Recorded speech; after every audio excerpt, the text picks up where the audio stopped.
Bien, Bueno, si quiere, a ver, yo después le mando un correo para contactarnos. De última, le puedo prestar dale, mi cuenta, no tengo problema. Pero tiene eso, el límite de 100 personas. Después le mando un correo si quiere. dale, así lo vamos viendo. Bueno, a ver, ustedes me van diciendo si ven pantalla, ¿ven bien? Sí. Bien, perfecto. Sí, profe. Vamos a empezar entonces. ¿La ven la pantalla bien o la ven medio chiquita? Chiquita. Chiquita. No, porque si ahora la ¿Se puede grande. agrandar? Vamos a hacer así.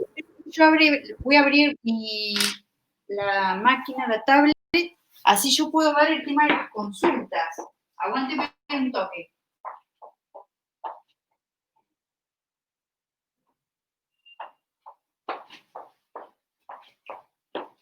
Porque si no, no puedo ver el chat que ustedes hacen. Esta es una de las limitaciones que tiene Jitsi.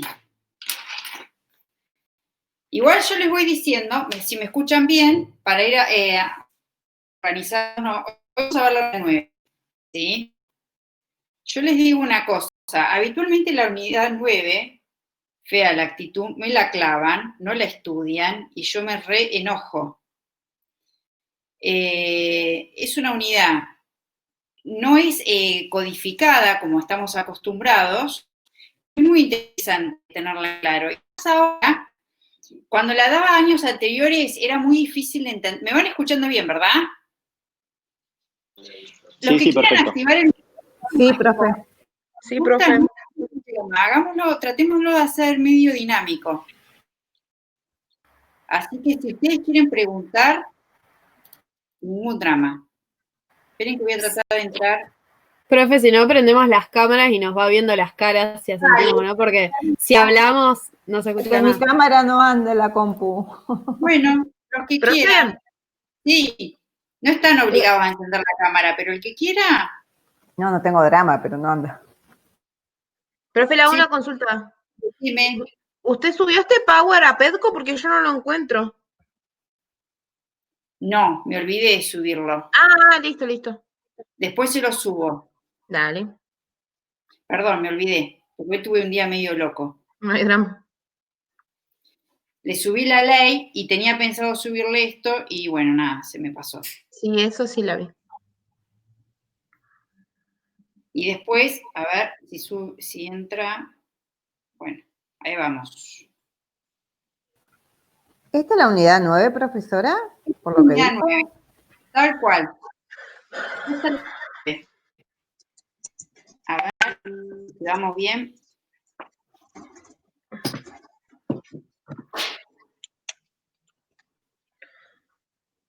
Permitir.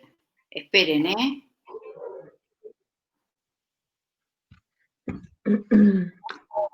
Se ve.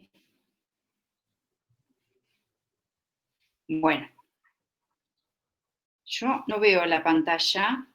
¿Ustedes sí la ven? A ver si la agrando. ¿La ven bien? Sí. Sí. Perfecto. Profesora, buenas tardes.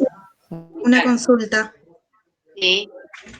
Preguntan si la va a transmitir en vivo por YouTube o la carga después a la clase de hoy. No, la cargo después porque no sé cómo se sube en vivo.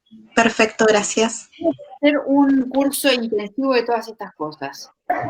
Profesora, en los 3 puntitos dice compartir un video en YouTube. Sí. A ver, vamos a probar. ¿Ustedes me van ayudando? Dice transmitir a YouTube. Son dos distintos, Sí, compartir y transmitir. Ahí tengo que poner la página, ¿verdad? Esperen.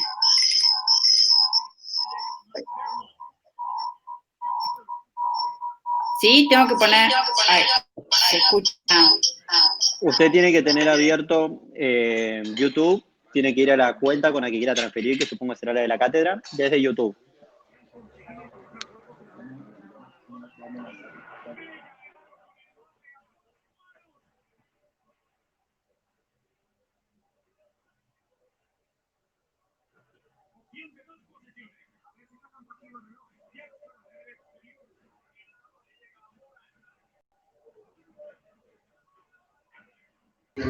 No se escucha lo que dice, profe.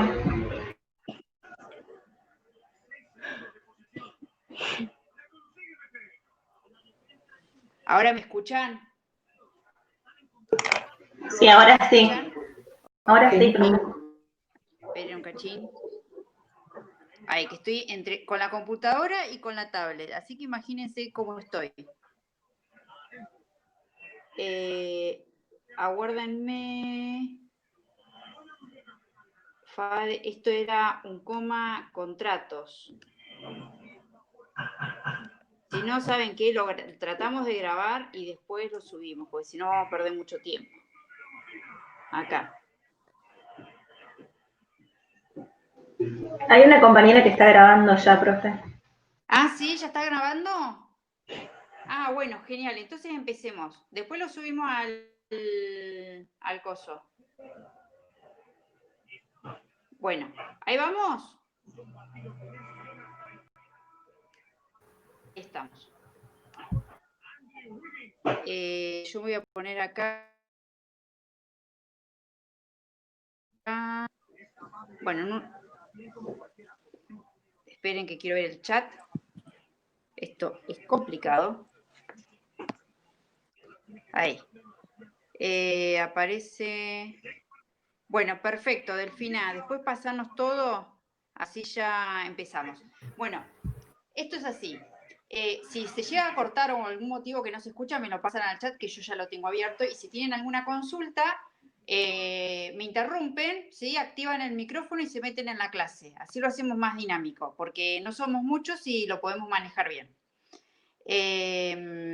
A ver qué dice, chicos, ¿cómo hago para que me quede la pantalla de la profe como principal? Y yo te digo que te va a convenir que vea el PowerPoint antes que... Bueno, esto es así. La unidad 9 es la regulación de los mercados. No es, ustedes en la cátedra, o sea, en el programa, lo que vamos a ver concretamente son los contratos. Esto es como una unidad anexa, pero sumamente... ¿Qué? Porque lo hablábamos la vez pasada. Los contratos tienen una incidencia económica, o sea, quien contrata no lo hace por el hecho de contratar en sí mismo, sino porque quiere hacer un negocio. Generalmente estos negocios se hacen en el mercado, sobre todo lo que nosotros vemos en materia de la defensa del consumidor, las personas accedemos máximamente a los bienes y servicios, y eso se da dentro de una ámbito que es el mercado, ¿sí? Entonces, como primer medida, tenemos distintos estados. Hay estados que son poco reguladores porque tienen la cuestión ideológica de entender que los mercados se regulan por sí solos, este equilibrio de la oferta y demanda, lo cual cada uno puede tomar su posición. Vieron que están ahora en boga los libertarios entienden esto, que la libre oferta y demanda se va a una tendencia perfecta y que el Estado no se tendría que meter. Y otros, en los cuales me incluyo, entendemos que el Estado es imprescindible a la hora de intervenir ciertos defectos o ciertas prácticas abusivas que se dan en el mercado y que es real. Prácticas abusivas que tienden a perjudicar al consumidor, a tener trabajadores en negro, a llevar una política altamente contaminante. ¿Por qué? Porque si yo tengo trabajadores en negro, bajo los costos de producción. Si no hago las políticas ambientales necesarias y uso contaminantes o no me acato a la normativa ambiental, seguramente también baje mi costo de producción, pero tenga una incidencia negativa en la otra faz que es más social. Entonces, en este enrolamiento del concepto de qué rol tiene que jugar el Estado en el mercado, es que vamos a ver la ley de defensa de la competencia. A mí me gustaría saber si que alguno que abra el chat o que abra los micrófonos y me diga qué le parece que...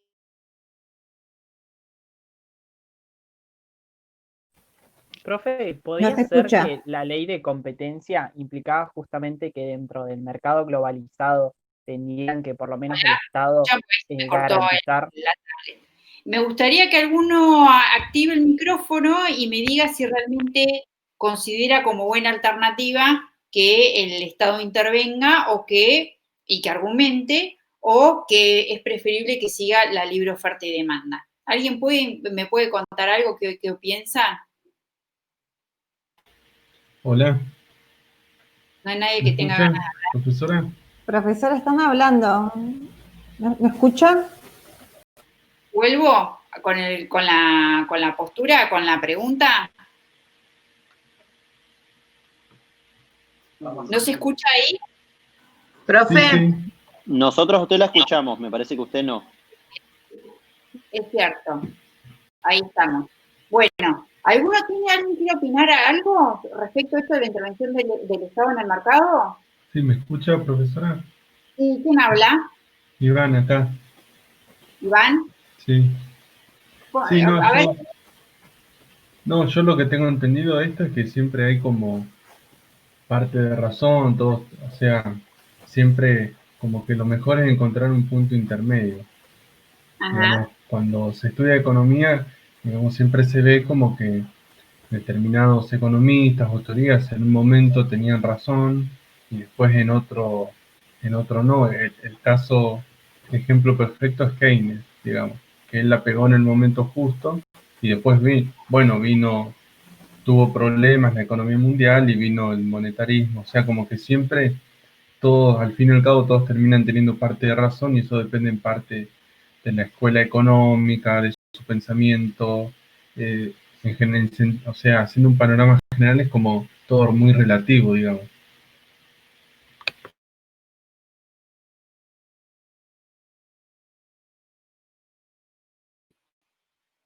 Es cierto. Yo creo que son necesarios órganos de control. O sea, porque tiene que haber una estabilidad un equilibrio, lo que dijo el compañero, entre mercado y Estado. Porque si no, es como también están los paraísos fiscales y quién registra lo que entra y lo que sale. También eso, o sea, es un equilibrio. Es mucho más finito, pero bueno, es un tema.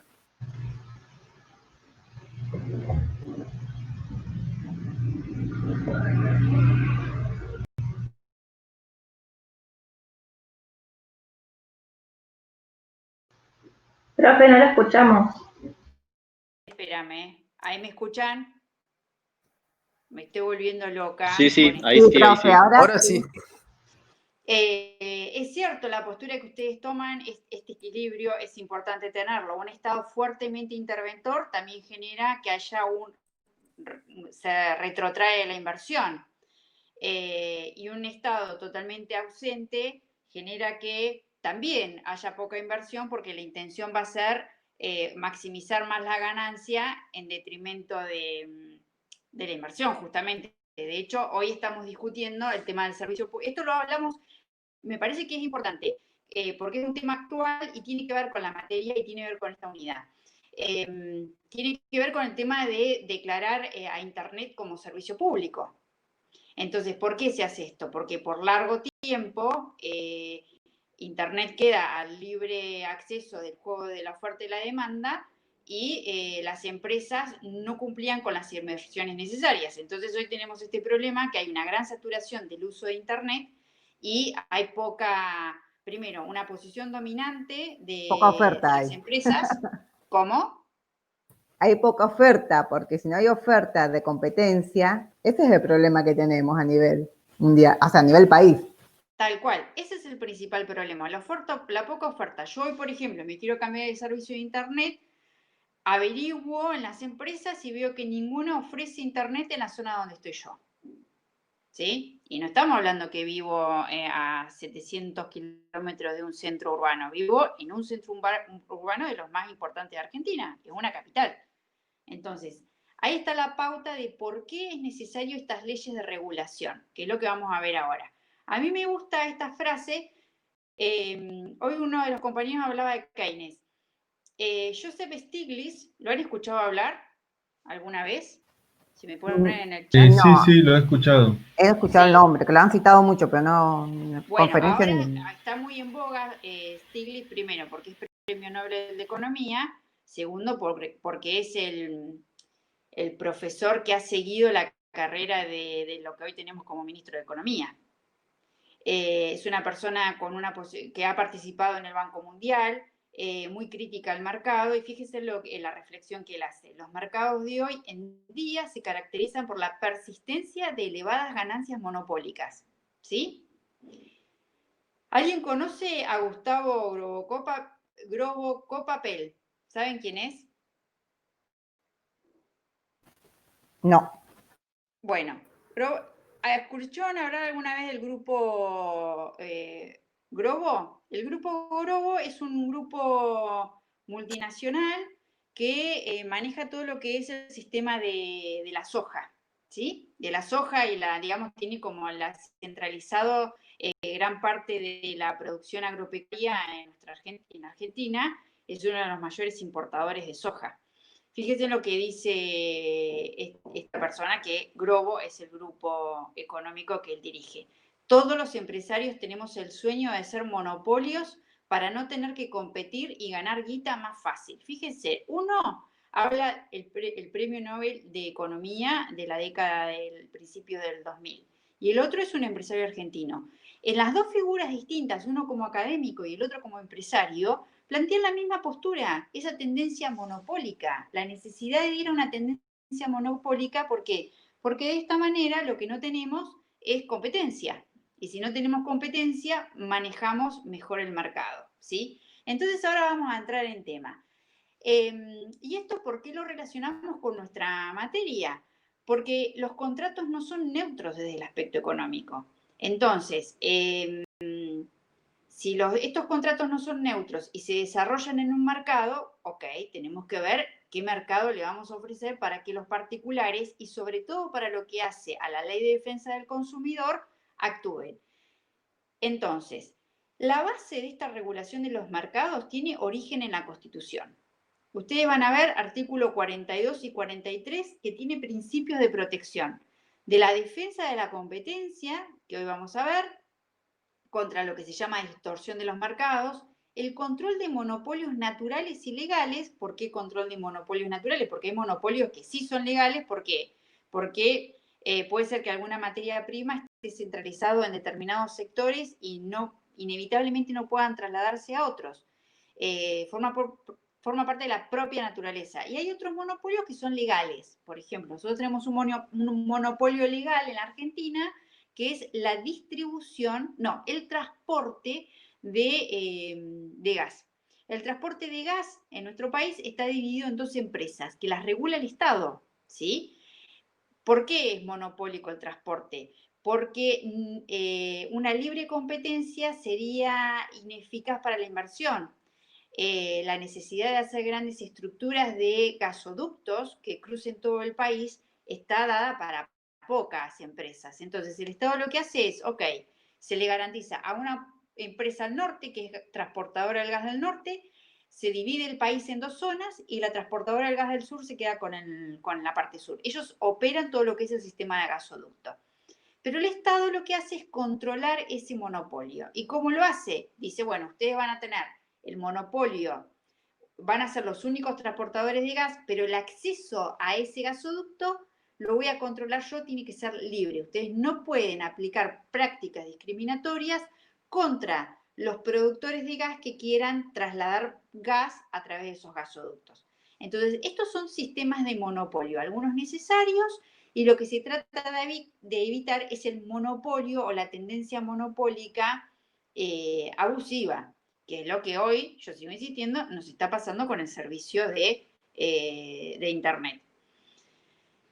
Otra de las acciones que garantiza la Constitución es las acciones expeditivas de particulares y colectivas, las acciones colectivas que se llaman, ¿sí? La posibilidad de asociaciones que tengan un interés de protección en conjunto puedan accionar. Entonces uno puede accionar particularmente porque le afectan un interés directo, o hay legitimidad para las asociaciones civiles que tengan como objeto proteger los intereses de los consumidores y puedan actuar.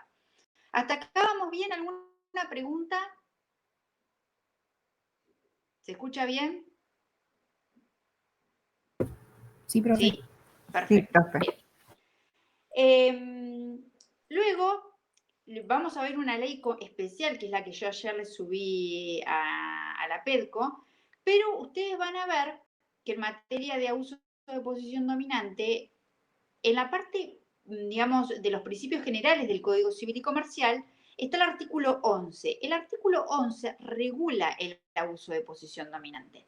Ustedes qué tienen que tener en cuenta y cómo tienen que relacionar. Vieron que en la parte general ustedes ven que las personas no pueden ejercer abusivamente de su derecho, ¿sí? Como principio general. La ley o el ordenamiento jurídico no ampara el ejercicio abusivo de derecho. Es decir, yo, amparándome en un derecho, lo ejerzo abusivamente. Eso no está amparado. Y esa norma general se baja en materia económica y se plantea que no puede haber un abuso de posición dominante. Esto es importante que tengan en cuenta el concepto de abuso, que después lo vamos a ver. Una cosa es que yo en el mercado tengo una posición dominante, como por ejemplo podría ser Microsoft o podría ser Apple o muchas empresas de tecnología. Eso no está mal que tengan una posición dominante. Podemos encontrar posiciones dominantes, por ejemplo, en las empresas lácteas. Nadie puede dudar que la Serenísima es una empresa que ejerce una posición dominante en el mercado. El problema no es la posición dominante, el problema es el abuso de esa posición dominante. ¿Y qué implica ello? Que la empresa que tiene una posición naturalmente dominante ejerza conductas abusivas que afecten el mercado. Entonces, lo que el ordenamiento jurídico va a proteger es cuando se produce un abuso de esa posición, ¿sí? Entonces, es interesante porque con la reforma del Código Civil se incorpora este concepto de protección. ¿Estamos? ¿Sí? ¿Vamos teniendo alguna duda? Me la van planteando, ¿eh? Dentro de la trilogía normativa que se plantea en el estudio, ustedes ya han visto lo que es la Ley de Defensa del Consumidor. Ley de Defensa del Consumidor, que gran parte de la normativa está receptada en el Código Civil y Comercial, se mantiene vigente la 24240, ¿sí? Como Ley de Defensa del Consumidor, y acá el polo de protección directamente es el consumidor. La otra ley, que es la que vamos a ver en esta unidad, es la Ley de Defensa de la Competencia. Ustedes vieron que en la Ley de Defensa del Consumidor hay una cadena, ¿sí? Desde el productor, distribuidor, comercializador, fabricante. Hay toda una cadena que interviene en la producción de un producto y se pone a disposición del consumidor.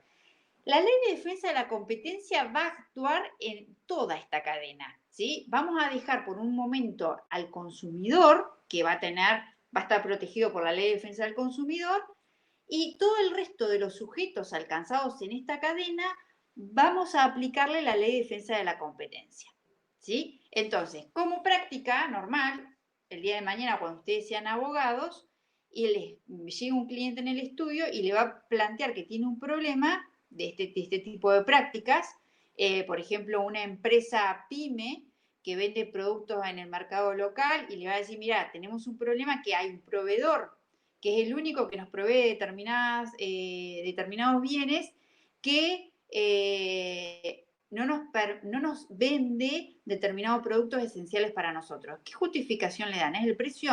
No nos quiere vender él porque él además es competencia en segunda instancia nuestra. ¿Sí? ¿Me van siguiendo el ejemplo?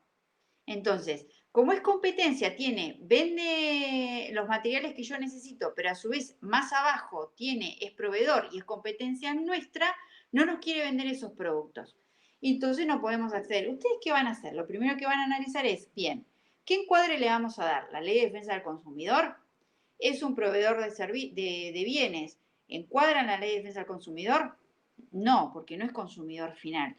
Sí está dentro de la cadena de producción de bienes y servicios. Por lo tanto, lo va a alcanzar la protección de la Ley de Defensa de la Competencia.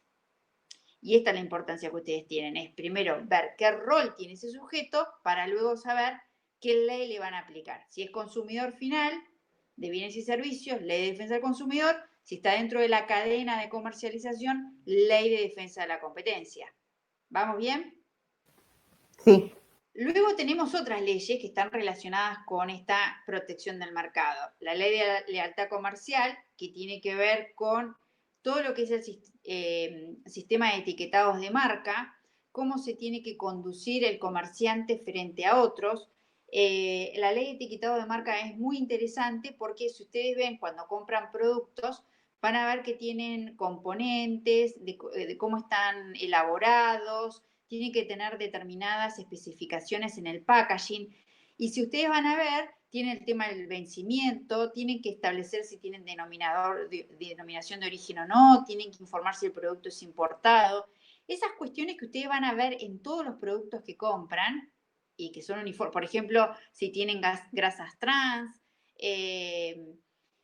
no lo hace el productor porque se le ocurre y es un buen comerciante. Lo hace porque hay una ley que le exige qué información tiene que tener ese producto que va a vender, ¿sí? Por eso es importante esta ley de lealtad comercial. Y otra ley que se sancionó el año pasado es la ley de góndolas, que también tiene que ver con la protección de productores menores o pequeños productores, que se da, es una obligación de la ley de góndolas que le exigen a los supermercadistas de no monopolizar la exhibición de productos a una determinada empresa porque paga para eso. Ustedes, que nos ha pasado, van a un supermercado y ven 3 o 4 góndolas con productos de una sola marca, con todas las variedades, pero de esa marca, y ven por ahí un producto regional puesto abajo de todo o arriba de todo sin que uno no lo pueda percibir rápidamente. Entonces, esta ley de góndolas tiende a regular cómo es la exhibición del producto. ¿Para qué? Para que su exhibición no genere un perjuicio a comerciantes de menor escala, ¿sí? Entonces, ven que hay un montón, bueno, el tema de, ni hablar de la ley de precios cuidados, el tema de esta resolución que se generó con la pandemia, en donde hay un congelamiento de precios a marzo del 2020.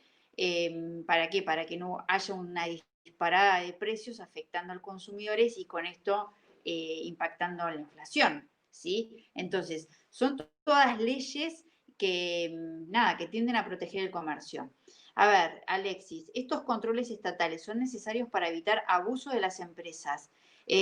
Alexis, ¿esto es una afirmación o es una pregunta? Me gustaría escucharte. ¿Puede ser? Alexis. Hola. Sí, ¿cómo estás, Alexis? Bien, bien, usted. No, como una afirmación, porque si no, Para vos es una afirmación. o sea, pues si no, habría muchos abusos por parte de las empresas monopólicas. Sí, yo pienso lo mismo. Sí, es un control del Estado a estas empresas que tienden a, obviamente, a ver, esto hay una tendencia al facilismo, que es hacer poco y ganar más, que es una tendencia humana. Entonces, en la medida que yo pueda ganar más dinero, mucho mejor, y si es en detrimento de mi competidor, también mucho mejor. Entonces, pero esa ansia de ganar más muchas veces impacta con el consumidor, porque uno puede decir, bueno, está bien, esta conducta que yo hago, que es la de evitar competencia, no me impacta el consumo. Es como una consecuencia indirecta. Si yo hoy me elimino de mi competencia, el paso siguiente es que yo pueda controlar directamente el mercado sin importarme qué hace el otro competidor. Porque Pero ¿no es una competencia desleal? Forma parte de la competencia desleal, por supuesto que sí. De hecho, la ley de lealtad comercial y la ley de defensa de la competencia lo que tiende es a evitar esta competencia desleal. Y ahora vamos a ver algunos tipos de la ley, ¿sí? Pero bueno, lo que me interesa es que vayan entendiendo a dónde apuntamos cuando hablamos de regulación de los mercados, ¿sí? Está muy relacionado con nuestra actualidad y por eso a mí me encanta esta unidad. Para ustedes a veces es un poco difícil porque si bien tiene una ley estructural, no es algo sistemático, no es un contrato o normativas del principio del derecho privado. Acá roza mucho la intervención del Estado, ¿sí? Pero bueno, ya les digo, cada uno puede tomar su posición. La mía es clara, que considero oportuno que el Estado intervenga cuando hay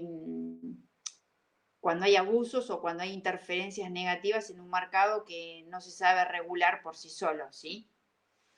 Bueno, dentro del programa van a ver que hay distintos conceptos antes de entrar a la ley concreta.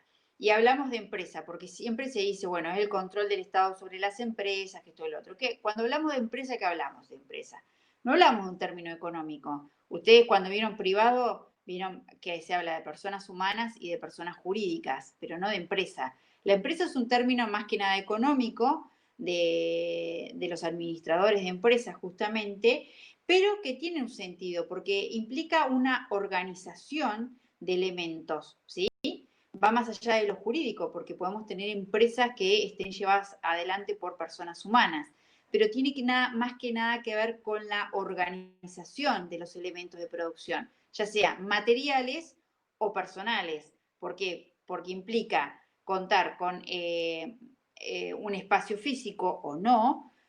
Acá voy a entrar en juego distintos conceptos de empresa. Puede ser que si yo presto servicios no tenga materia prima o sí, o que yo tenga que responder a un stock de materia prima. Puede ser que cuente con herramientas, obviamente con personal de recursos humanos, fundamental. Y toda esta organización de estos elementos tiene que tener un fin, que es la circulación y comercialización de bienes y servicios. Si no tenemos este fin, podemos tener una organización con material y con personas jurídicas y podría decir que soy una fundación y que no me dedico a la circulación de bienes y servicios. La empresa en estas condiciones tenemos elementos, estos materiales e inmateriales, con la finalidad es fundamental, que es comercializar bienes y servicios. Y con un fin de lucro, ¿sí? Nadie lo hace de manera altruista. Entonces, este más o menos es el concepto de empresa que a nosotros nos va a importar, ¿bien?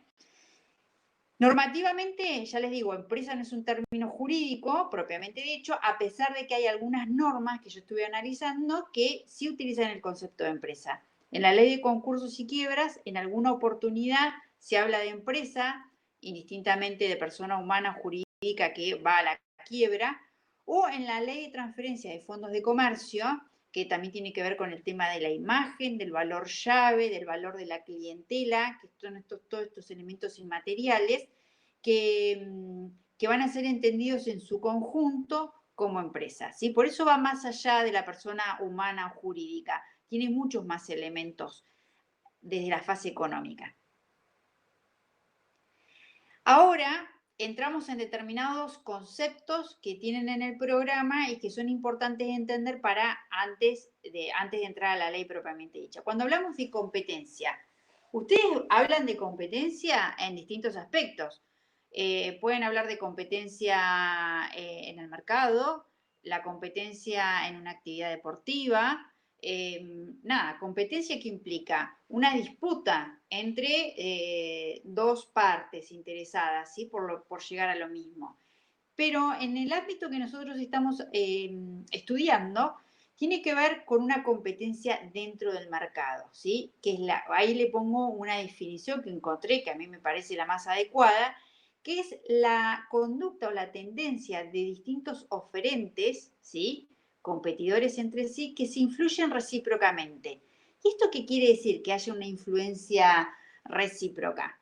Implica que yo voy a ver qué hace mi competidor para ver cómo me manejo. Vieron que las empresas, por ejemplo, de telefonía, los que venden teléfonos, están todo el tiempo viendo qué lanzamiento hace la competencia. Entonces, siempre estoy mirando mi competidor para ver cómo yo ajusto mi conducta. Bajo precio, subo precio, ofrezco otra cosa, innovo en otra, veo cómo tengo que ajustar mi publicidad, veo a qué segmento de la población quiero llegar. Entonces, esa competencia está dada en este juego de influir en la conducta del otro. ¿Y esto por qué nos va a interesar? Cuando veamos el abuso de posición dominante y cuando veamos qué es la posición dominante, justamente tiene que ver con esto. Yo estoy en una posición dominante, manejo el mercado, ¿por qué? Porque a mí mi competidor o no tengo, o si lo tengo prácticamente no me hace ni la muela, porque es intrascendente lo que puede hacer. Por ejemplo, para una empresa como Apple, que haga una empresa chiquita en Argentina, porque es una empresa mundial frente a una empresa regional donde prácticamente no compiten al mismo nivel. Lo podemos hablar de esas telefonías en aparato. Ahora las empresas telefónicas te llaman y ofrecen cambiarte de proveedor. Ese es el claro ejemplo de lo que es una competencia, ¿sí? Estoy tratando de captar el cliente de la otra empresa y le ofrezco cosas, ¿para qué? Para ganar mercado. Entonces, fíjense que ustedes ya van entendiendo este juego de competencia.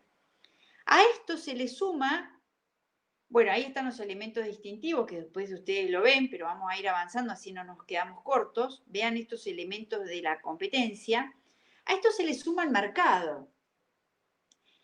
¿Y qué es el mercado? A mí me gusta siempre referenciar esto, por ahí los que han hecho contratos en otra oportunidad ya me escucharon hablar, pero me parece que es la forma más clara de explicarlo. Imagínense un determinado deporte, vayamos al fútbol, que es lo más popular. El mercado es la cancha de fútbol, o sea, donde entran en juego los competidores, ¿sí? Ese es el mercado, es el ámbito en donde se desarrollan los competidores. Matías, sí, voy a subir el Power en un ratito a la PEDCO, no se preocupen y se los voy a mandar al grupo también de WhatsApp para que lo tengan. El mercado es este ámbito donde los competidores tienden a debatirse, ¿sí? El ámbito de desarrollo, donde se genera el intercambio económico. Hay dos tipos de mercado. Tenemos un mercado de producto y un mercado geográfico. ¿Cuál es el mercado de producto? ¿Cómo lo podemos identificar? Porque además son cuestiones que muchas veces son abstractas. El mercado de producto es, voy a decir, bueno, yo voy a hacer un análisis de cómo es el mercado de los automóviles. Entonces voy a analizar cómo actúan los distintos competidores que ofrecen vehículos al mercado. Entonces ahí vamos a ver cómo se desempeña Ford, cómo se desempeña Toyota, cómo se desempeña Peugeot, que son las tres grandes empresas a nivel mercado comercial. Ahí tenemos el mercado del producto. Podemos ver ahora que estamos hablando del tema de las empresas telefónicas, cómo es el mercado del producto de los servicios de telefonía, ¿sí?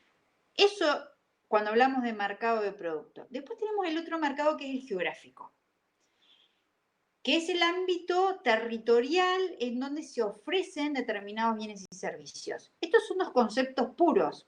Cuando se hacen análisis, las consultoras hacen análisis de mercado, generalmente lo que hacen es analizar de forma conjunta mercado de producto y mercado geográfico, porque podríamos decir, bueno, veamos cómo actúa el mercado de la venta de autos en el Alto Valle de Río Negro, ¿sí? El mercado geográfico es el Alto Valle y el producto son los automotores. Y ahí vamos viendo cómo opera.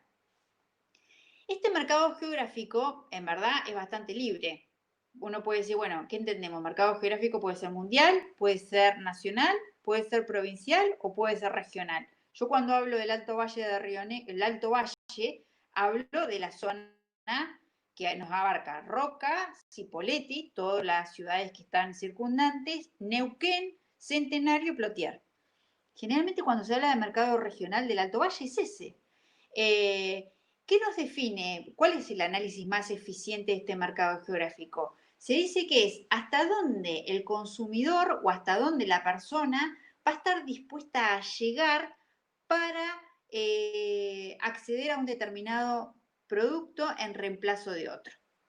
Entonces, ¿cómo sería esto? Fácilmente. Si yo mañana quiero ir, o ahora en un rato, voy a ir a comprar leche o yogur, solamente eso, mi mercado geográfico como particular va a estar circunscripto a 3 cuadras a la redonda. ¿Por qué? Porque yo no voy a caminar más de 3 cuadras para comprar un yogur. ¿Bien? Entonces, ese va a ser mi mercado geográfico para ese producto. Ahora, si yo mañana voy a comprar un vehículo, ¿qué mercado geográfico voy a ver? Y seguramente vaya a ver el Alto Valle. ¿Por qué? Porque yo me voy a poder ir, me voy a mover. Si yo veo que hay un vehículo barato en Roca y posiblemente agarre lo que tenga para irme a Roca a comprarme un vehículo. Entonces, es hasta dónde yo estoy dispuesta a llegar para adquirir ese bien y servicio. Muchas veces ese mercado es chiquito, se circunscribe a pocas cuadras, otras veces es mucho más amplio, se circunscribe a una ciudad, otras veces es más amplio, se circunscribe a una región. Y tengamos en cuenta esto, ahora con Mercado Libre, el mercado geográfico es cada vez más amplio. Y ustedes van a ver muchas veces que hay locales en la zona instalados que te dicen, y la competencia que nos genera Mercado Libre, ¿sí? Porque antes el competidor estaba ubicado en la zona, ahora el competidor ya es un monstruo que opera en todo el país. ¿Por qué? Porque ya te ofrecen más productos, el costo de traslado es menor y para la empresa local tiene que contemplar costo de producto, transporte, alquiler del comercio, personal, hay un montón de costos. Entonces uno va viendo esa situación. Por eso a veces los productos que se ofrecen en Mercado Libre son mucho más baratos de los que se ofrece acá. Pero ojo que el perjuicio también es importante. ¿Esto por qué lo planteo? Porque a mí lo que me interesa, además que ustedes tengan el marco teórico que lo van a poder leer, es que abrirles la cabeza para que vea cómo esto es un tema tan actualizado, ¿sí? Lean los diarios, yo siempre es lo que recomiendo, porque ustedes van a ver mucha cuestión de mercado en los diarios. Hoy por hoy, ¿qué se está hablando? Por ejemplo, de Mercado Libre. Y si alguno tiene algún otro ejemplo, vale que lo digan, ¿sí? Esperen un cachito. ¿Ustedes me están viendo a mí? Ahí, tenía la cámara apagada, soy re viva. Sí, sí, a usted se la ve también. Ah, bueno, perfecto. Fíjense cómo opera Mercado Libre. El otro día estaba escuchando la radio de toda una movida que están haciendo que yo no la tenía clara. Mercado Libre en general es una plataforma de internet en donde hay distintos comercios que ofrecen sus productos. Pero bien, ¿qué está haciendo ahora Mercado Libre? No solo ofrece esa plataforma para que otros ofrezcan sus bienes y servicios. Ahora ofrece sistemas de pago, Mercado Pago. Entonces, acá, ¿con quién tiene el principal problema de competencia? Con las entidades financieras. ¿Por qué? Porque las entidades financieras tienen una ley especial que la regula el Banco Central con pautas de control muy fuertes, muy estrictas, a veces al cohete, porque las corridas financieras las generan los bancos, pero bueno, eso es otro tema. Pero la realidad, y tienen convenios colectivos especiales para los bancarios, normas especiales, y hoy tienen un mercado pago en donde no les aplican las normas del Banco Central y hacen prácticamente el mismo trabajo que las entidades financieras. Ese es un punto. El otro punto de Mercado Libre, yo no es que esté en contra de Mercado Libre, el tema es que uno vea que a veces dice, che, me compré la zapatilla en Mercado Libre. Bueno, veamos a la hora de elegir a cuánta gente estamos perjudicando. Obviamente, cada uno protege su bolsillo, eso es una realidad. Pero bueno, también es cierto que si fomentamos las posiciones dominantes de estas empresas, a la larga y a la corta nos va a pasar que hoy nos repercute en el bolsillo. ¿Por qué? Porque nos conviene, nos están poniendo el anzuelo, nos están poniendo la comida en la boca. Mañana, cuando tenga el abuso, cuando tenga la posesión dominante y no tenga competencia, vamos a terminar pagando los productos que ellos quieren. Entonces, uno tiene que ver esto, tiene que proyectar, y cuando uno trabaja para el Estado también esas cosas, va más allá de cómo la empresa avanza, ¿sí? El otro punto de Mercado Libre es que hoy ya no solo es una plataforma en donde las empresas acceden y pueden ofrecer productos, sino que es la propia Mercado Libre la que tiene su propia marca. Hoy Mercado Libre tiene un segmento de tecnología, tiene un segmento de ropa deportiva y tiene otro segmento tipo de supermercado. Entonces ustedes van viendo que Mercado Libre como plataforma además es competidor de sus propios proveedores y de sus propios clientes, ¿sí? Entonces vean cómo va operando el mercado en estas condiciones, ¿sí? ¿Me van siguiendo hasta acá? ¿Alguna pregunta? ¿Alguien quiere hacer algún comentario? ¿Vamos bien? Por ahora sí. Vamos bien, perfecto. Bueno, entonces, hasta acá estamos en la parte, digamos, macro. Esto sería como la cancha de juego de donde vamos a desarrollar esto, que es concretamente la ley de defensa de la competencia. Pero me interesaba que ustedes supieran esto previo para ver por qué cuerno estamos viendo la ley de defensa de la competencia en la materia de contratos, ¿sí? Porque tiene que ver justamente con esto. Si yo no tengo un mercado limpio, no tengo claro los competidores, cuando quiera contratar bienes y servicios, cuando yo quiera hacer una compraventa y vaya al supermercado, cuando quiera contratar un suministro, cuando quiera realizar una locación, si yo el mercado lo tengo sucio y lo tengo interferido,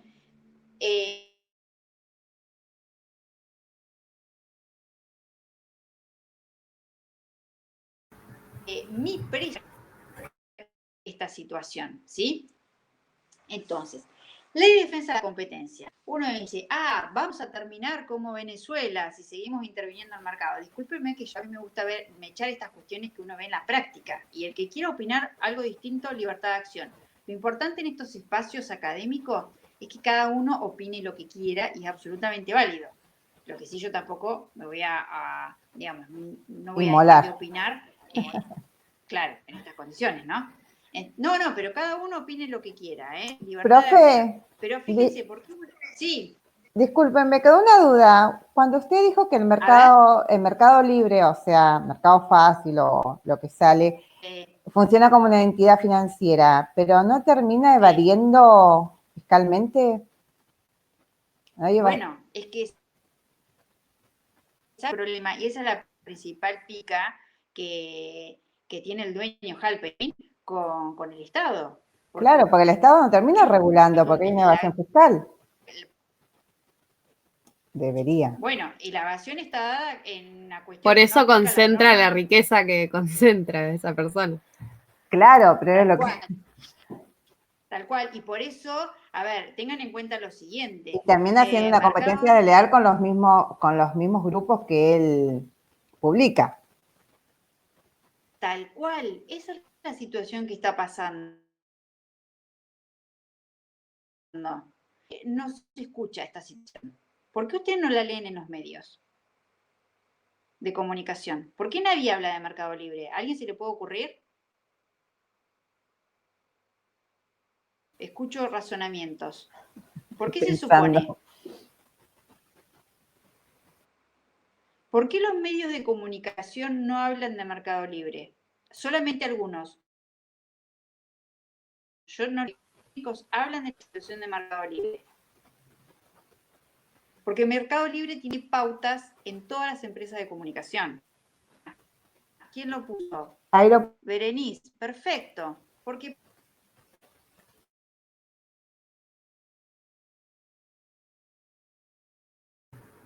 no se la escucha, profe.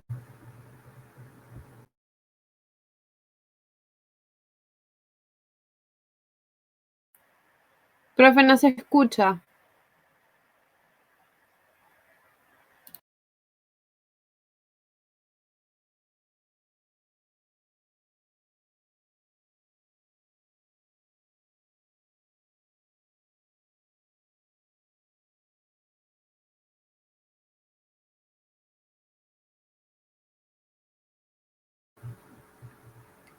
Profe, no se la escucha hablando. Profe, no la escuchamos, nadie la escucha.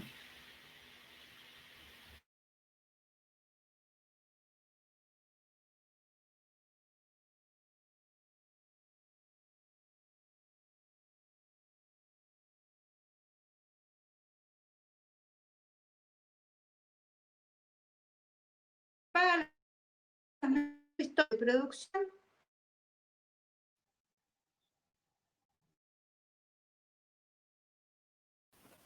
Perdón, profe, no se escucha. Estaría bueno porque quedó con la competencia y los medios de comunicación porque nadie habla, perdón.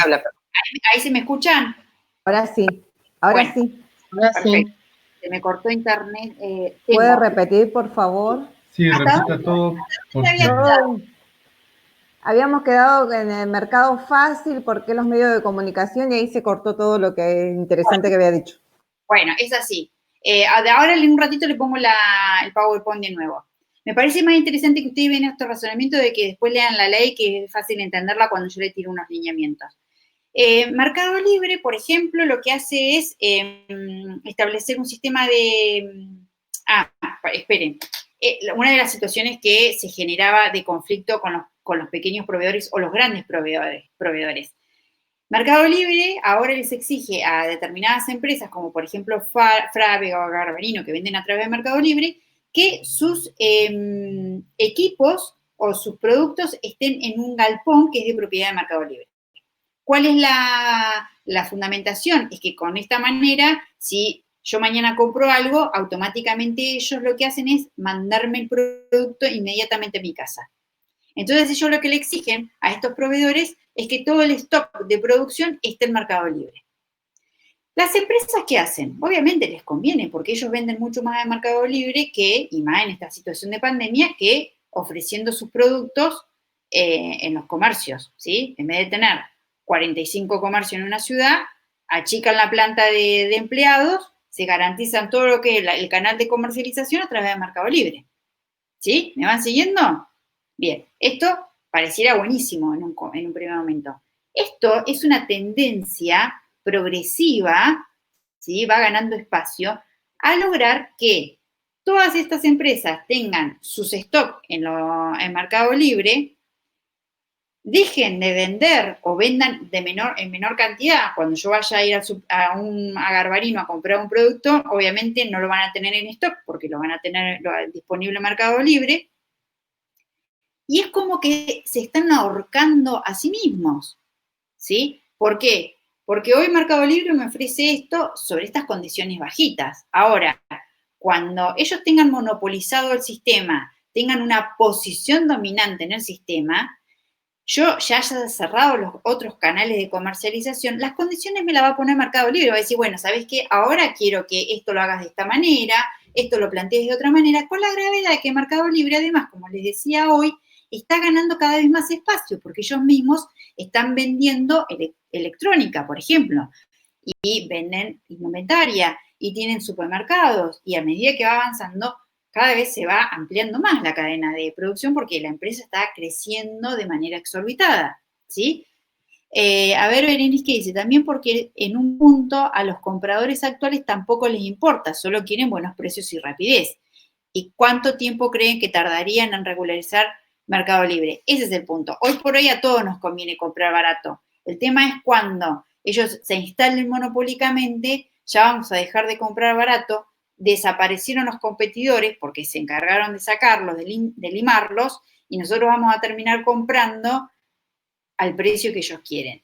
El tiempo de regulación, tengan en cuenta lo siguiente. Esto también tiene que ver mucho con las políticas, sin que cada uno tome postura, o la postura que cada uno quiere, libertad de acción, pero la realidad es que hay que analizar ciertas cuestiones. Entre el 2016 y 2019, con el gobierno de Macri, hubo una ley de fomento de tecnología de software.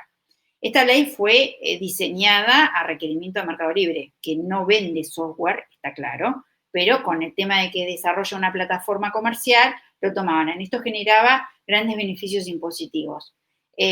Obviamente, el gobierno actual, no sé si llegó a derogarla, pero no sé si le aplica estos incentivos económicos a la ley de software, y hay todo un tira y afloje entre Mercado Libre, y pongo el acento no porque tengo un ensañamiento, sino porque es el ejemplo más claro de lo que hoy por hoy es una tendencia a monopolizar el mercado. Quizás hoy no la tenga, pero hay una tendencia a una conducta muy ávida. ¿Por qué? Porque está claro que el dueño tiene una gran lucidez para desarrollar negocios y va mucho más rápido que el resto de la gente, y le encontró un nicho al mercado sumamente interesante. Pero ahí tiene que estar el Estado, no para cortar el desarrollo de este tipo de nichos económicos, para controlar, para que el día de mañana esto no se vuelva en contra de muchos pequeños proveedores de bienes y servicios y que impacte en el consumidor,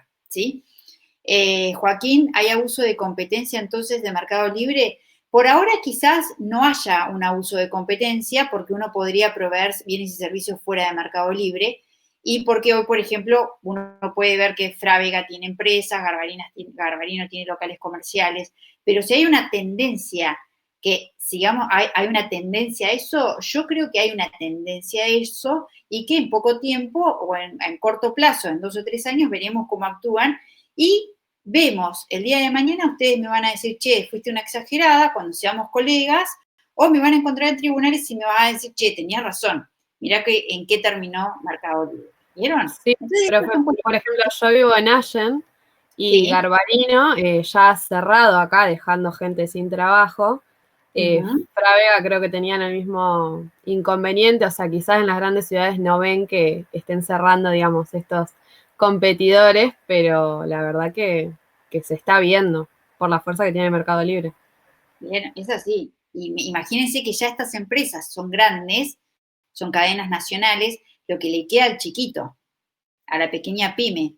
Entonces, uno lo que tiene que tener, ya les digo, es una posición mesurada. No es que vamos a terminar siendo Venezuela o que alguien me diga, che, pero vos al final, ¿qué preferís? No, no es eso. Es tener, sí, lo de Musimundo también es cierto. Es lograr un equilibrio entre lo que es el mercado de capitales. Vivimos en un mercado de capitales, seguramente nunca vayamos a otra tendencia de mercado, porque es lo que se impuso en el mundo, pero sí a un control. Y ahora sí, vayamos directamente, voy a volver a encender, a ver si puedo. Bueno, ¿me van siguiendo bien hasta acá? Sí, profe. ¿Sí? Bueno, ahora, ¿qué dice? ¿Por qué sucede eso? No hay una ley que regule a la venta online. No hay una ley que regule la venta online. Eso es una realidad. Eso es una realidad. Quizás ese sea uno de los problemas. Lo que pasa es que también es cierto, hay que comerse el sogazo cuando uno quiere regular sobre esto, porque ¿qué te dicen? Querés ir contra, vas a restringir el mercado de venta online. Bueno, hay que ir compatibilizando todo, ¿sí? Bueno, ahora vamos al PowerPoint. Espérenme.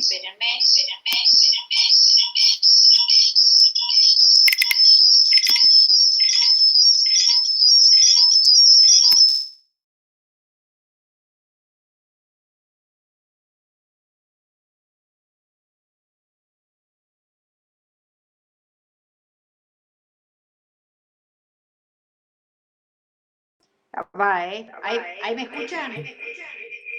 Profe, si tenés la compu, la tablet, todo junto, capaz que hace interferencia. Por ahí Sí. si las mantenés un poquito no tan pegadas una de la otra, capaz que lo tenés todo muy junto.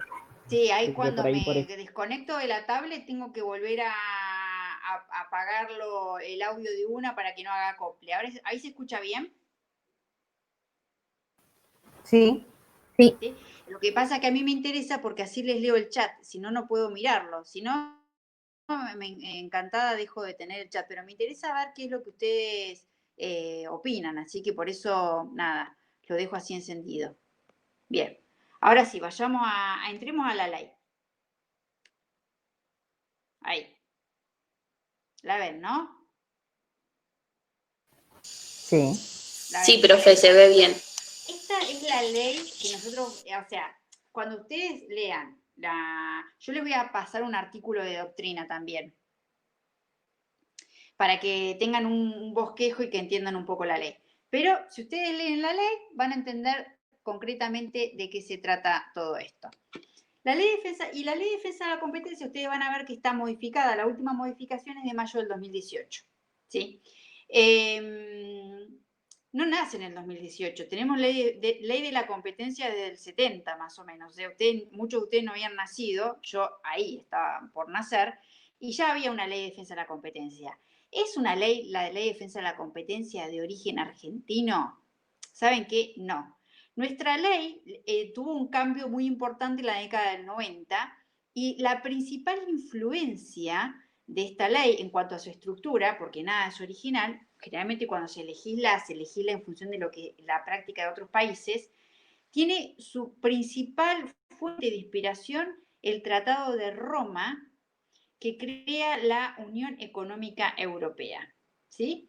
La Unión Económica Europea tiene una ley general, que es una ley como la nuestra de defensa de la competencia, que regula el mercado, no en un país, el mercado de toda la Comunidad Económica Europea. ¿Me van siguiendo hasta acá? ¿Me ponen sí? Sí, Sí. perfecto. Bien. Entonces, ¿por qué este antecedente? Porque uno puede decir, el Estado argentino interviene en el mercado. No, la Comunidad Económica Europea, que nadie puede decir que Alemania sea un país eminentemente comunista y poco tiene de socialista, tiene este sistema de leyes de protección de mercado muy, muy fuerte. Estados Unidos es otro de los países que tiene un sistema de ley de la competencia extraordinariamente fuerte. Ellos tienen otro sistema de regulación, pero tienen normas que controlan mucho. No sé si ustedes han visto, esto para que ustedes lo vayan asociando, la serie de Netflix, Suits, ¿la vieron? ¿Alguno que me diga? Sí, yo la vi Sí, toda. yo la vi toda también. Bueno, Sí, sí. ¿vieron? Ahí hay cuando analizan casos, hay muchos casos que tienen que ver con cosas que nosotros vemos en la Ley de Defensa de la Competencia, que es la interferencia o cómo participa una empresa a través de otra. Si ustedes vuelven a ver la serie, se van a dar cuenta que hay mucho, mucho contenido, porque como es un estudio de abogados muy grande, tiene empresas muy, muy grandes, el principal problema es cómo la empresa interfiere, ya sea con el paquete accionario, con determinadas decisiones o con la participación en el mercado en otra empresa. Y los tipos se rebanan los sesos viendo de qué manera, esa es la ley de los audaces, tal cual, de qué manera pueden zafar a sus clientes, y allá la ley es mucho más estricta porque allá se pena con la cárcel, cosa que acá todavía mucho no se ha visto. Pero ven, Unión Europea, Estados Unidos, Brasil, tienen este tipo de leyes que regulan este tema de la competencia, ¿sí? Por eso les digo, no es nada original. Ha habido varias leyes, la última es una reforma del 2018, bastante estructural, que es la que vamos a ver ahora. Siempre también es cierto que hay una tendencia de todos los estados de meterle mano a esta ley y de que manejar un toque la autoridad de aplicación. ¿Por qué? Porque para el Estado es importante quién es el sujeto que tiene el ámbito de aplicación de esta ley, porque eso hace que el Estado sea más laxo con la ley o menos laxo con la ley, o sea más laxo con el mercado y los productores de bienes y servicios, o sea más rígido. Ustedes no sé si se acuerdan, esta ley de defensa de la competencia tiene dentro de lo que es el Estado, está dentro de lo que es comercio, la Secretaría de Comercio Interior. ¿Se acuerdan quién estaba en Comercio Interior en la época de Cristina? ¿Alguien se acuerda? A ver. ¿Moreno no era Guillermo Moreno? Moreno, tal cual. ¿Se acuerdan cómo le daban a Moreno? ¿Se acuerdan quién estaba en Comercio Exterior con Macri? ¿Comercio Interior con Macri? No, ahí ya no me acuerdo. Bueno, estaba uno de los parientes socios del dueño de la Anónima. Entonces, eso más o menos uno le permite ver si la Ley de Defensa de la Competencia, que regula el mercado, que muchas veces regula a los consumidores, ¿quién está en cabeza de eso? O sea, si le vamos a poner el zorro cuidando a la gallina con intereses, ahí se genera un poco de conflicto. Pero fíjense que esta ley está modificada en el 2018 con el gobierno de Macri. Entonces es una de cal y una de arena. Bueno, veamos esta ley concretamente. Esta ley, a diferencia del Código Civil y Comercial, son leyes troncales, es muy parecida en cuanto a su estructura o... A ver, esperen un cachito que voy a conectar el celular que me estoy quedando sin carga. Es una ley muy parecida a la Ley de Defensa del Consumidor en cuanto a sus estructuras. Son leyes que tienen aspectos materiales, regulan conductas generales, regulan una autoridad de aplicación, cómo está formada esta autoridad de aplicación, qué funciones tiene la autoridad de aplicación, regula materia presupuestaria, regula normativa de procedimiento, ¿sí? Cómo va a ser todo el procedimiento de intervención, regula sistema de sanciones, regula reparaciones, apelaciones y prescripciones. Son leyes macro que se llaman, ¿sí? Que regulan de un tema todo, normas sustanciales y normas de fondo. Vieron que el Código Civil y Comercial es toda normativa de fondo, porque el procedimiento lo queda a las provincias. Estas normas son estructurales, o sea, de pie a cabeza regulan toda la actividad. Y van a ver, por ahí en la carrera no ven mucho este tipo de leyes, pero hay muchas más leyes de las que uno cree en el ordenamiento jurídico. Ley de defensa de la competencia es así. Si ustedes ven la ley de lealtad comercial es muy parecida. Y la ley de defensa del consumidor, la 24240, también es muy parecida. Tienen normas, conductas generales, o sea, que se tratan de cubrir, la autoridad de aplicación, cómo funciona la autoridad de aplicación, cómo es el procedimiento. Todo en una sola estructura de la ley, ¿sí? Entonces, acá yo les pongo cómo es lo básico para que ustedes entiendan. Tiene 12 capítulos, de los cuales los 3 primeros, que es lo que a mí me interesa que ustedes sepan, es a qué apuntan. ¿Qué 3 ramas regula? Por un lado va a regular acuerdos y prácticas prohibidas, es decir, que dentro de esta cadena de producción que yo les decía, que sacamos al consumidor, ¿qué acuerdos y prácticas prohibidas pueden y no pueden hacer? Por un lado. Después, por otro lado, tenemos el abuso de posición dominante. Ahora vamos a ver de qué se trata. Por el otro lado, habla de las concertaciones o fusiones. Esto, les digo de qué se trata.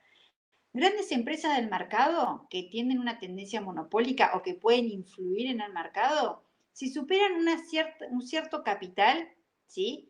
Que está medido en unidades, tienen que pedir, por ejemplo, si quieren fusionar, quieren una empresa comprar a otra, quieren una participar en otra, hay mucha variedad de cómo uno puede interferir en otra empresa. Cuando se generan esas fusiones, hay que pedir autorización a esta autoridad de aplicación, es la Autoridad Nacional de la Competencia, que les autorice previamente esa fusión, ¿sí? ¿Por qué? Porque de esta manera, por ejemplo, ha pasado cuando Cablevisión compra Fibertel, ¿sí? Cablevisión, proveedora de cable, compra internet y toda la operatoria supera una X cantidad de dinero, que es millonaria, pues son para grandes empresas, previa a esa compra, tiene que pedir la autorización a la Autoridad Nacional de Defensa de la Competencia para poder llevarla adelante.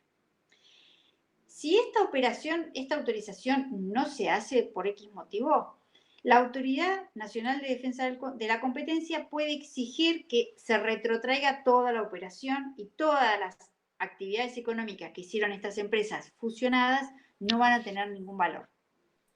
¿Sí? Profe, sí. Yo tengo una consulta. La autoridad, esa autoridad, ¿quién la maneja? ¿La pone el propio gobierno?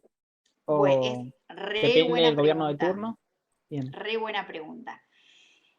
En sus orígenes de la ley, en el año 90, se creaba el Tribunal Fiscal, el Tribunal de Defensa de la Competencia. Supuestamente era un órgano colegiado donde las personas, los que formaban parte de él, tenían que acceder por concurso, ¿sí? Así como supuestamente se accede por concurso para los entes reguladores, para el ENARGAS, para el que controla la electricidad, se entiende que por su capacidad técnica se accedían a esos lugares a través del concurso.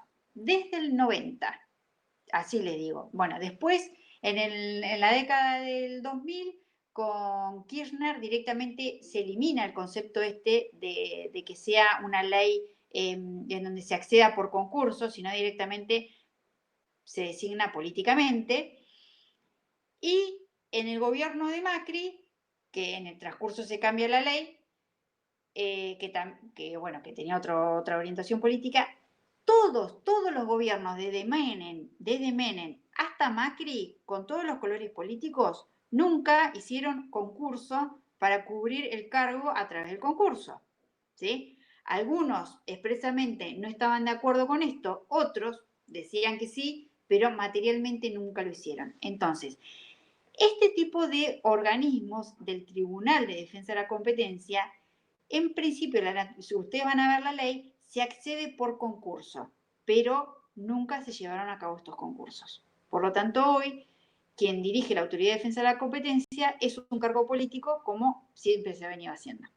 ¿Sí? ¿Quedó clara la pregunta? Bueno, entiendo que sí.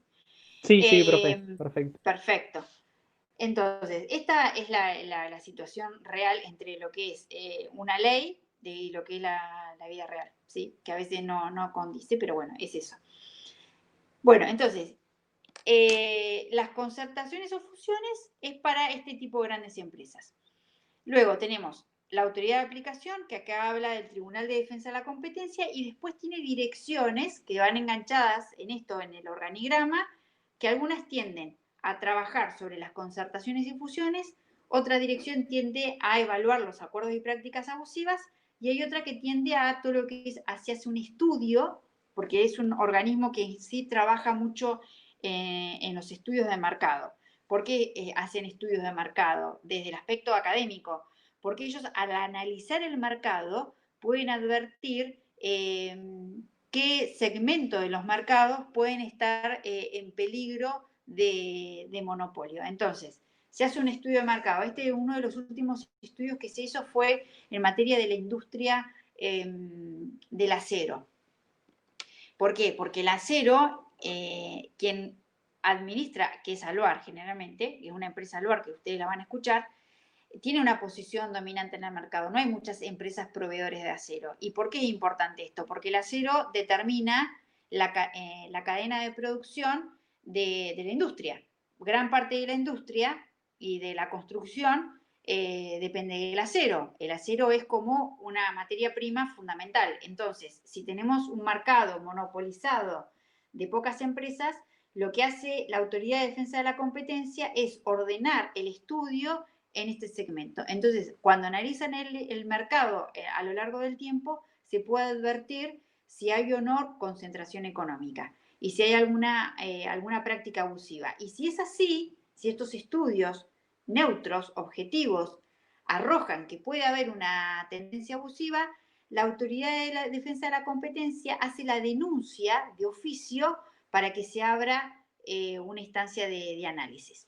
Entonces, por eso es importante la fase, digamos, de estudio de lo que hace el Defensa de la Competencia. Si ustedes entran por internet, hay una página de internet, una página en internet de este organismo, y ahí van a ver las distintas funciones y van a ver que publican un montón de estudios sobre este tema. Yo ahí, analizando un poco, vi el tema de la práctica de la comercialización del acero. Bueno, la estructura de la ley también tiene el tema de las sanciones. Las sanciones acá, lo que cambió la ley del 2018 es que antes ponían sanciones fijas, por ejemplo, un monto determinado. Las sanciones son altísimas, pero ¿qué pasaba? Con el devenir de la inflación, estas sanciones o las multas quedaban desfasadas. Entonces acá lo que hicieron fue reemplazarla por unidades móviles. Entonces las sanciones van a ser de 2.500 unidades móviles a 2 millones de unidades móviles. Lo que hace el Estado todos los años con la ley de presupuesto es definir cuánto vale esa unidad móvil. Entonces hay un reajuste anual de esa unidad móvil. ¿Por qué es importante esto? Porque acá ustedes tengan en cuenta que quienes actúan en el mercado hacen análisis. Entonces van a decir, bueno, a mí me conviene infringir la ley y pagar la multa porque gano más, o me conviene realmente ajustarme a derecho y no pagar la multa. Esto tiene que ver con cuestiones netamente especulativas.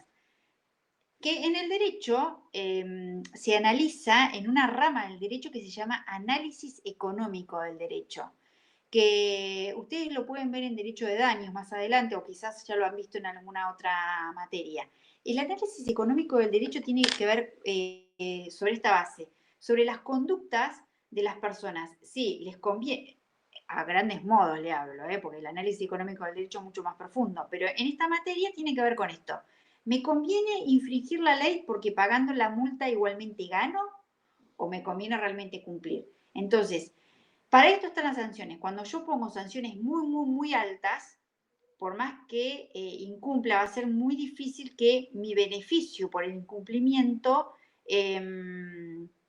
me genere un beneficio. ¿Me entienden a lo que sí, a lo que voy? ¿O los enrosqué mal? ¿Es como un daño punitivo? ¿Sí? No. Es como la finalidad es como un daño punitivo, tal cual. Claro. De hecho, buena acotación, porque esta ley, la reforma del 2018, incorpora el concepto de daño punitivo, además de otras sanciones, ¿sí? Incorpora el daño punitivo. Muy buena acotación. Prevé un régimen de clemencia ustedes habrán escuchado en los medios de comunicación hablar de la ley del arrepentido.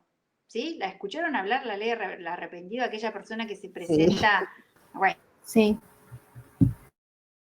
Bueno, la ley, el programa de clemencia es algo medio parecido en el ámbito este. No es la ley del arrepentido propiamente dicho, que es de la faz penal, pero la ley de la competencia tiene que ver algo medio parecido. ¿Qué es la ley del arrepentido? Es que si alguno de los sujetos que forman parte de la operatoria de infracción a la ley denuncia de manera anónima, dice, bueno, yo soy una empresa que formo parte, estoy haciendo una carterización, que ahora vamos a ver qué es, pero me estoy dando cuenta que me voy a mandar un moco. Entonces, como sé que me van a descubrir, denuncio voluntariamente esa situación y blanqueo toda esta situación, denuncio una denuncia eficaz. Entonces, yo me voy a beneficiar en este régimen de programa de clemencia. ¿Para qué?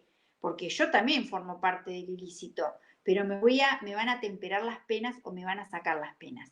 Ese es el sistema de clemencia. Es como la ley del arrepentido. Yo participo en un hecho ilícito, pero me autodenuncio, denuncio a las otras partes, que de otra parte el Estado no sabría quiénes son, y en beneficio logro una conmutación de pena, una baja de pena, una exhibición de pena. Uno puede estar de acuerdo o no en este tipo de prácticas. Los que la cuestionamos decimos, bueno, es fácil, ¿no? Te metes en un ilícito, después denunciás y te salís beneficiado.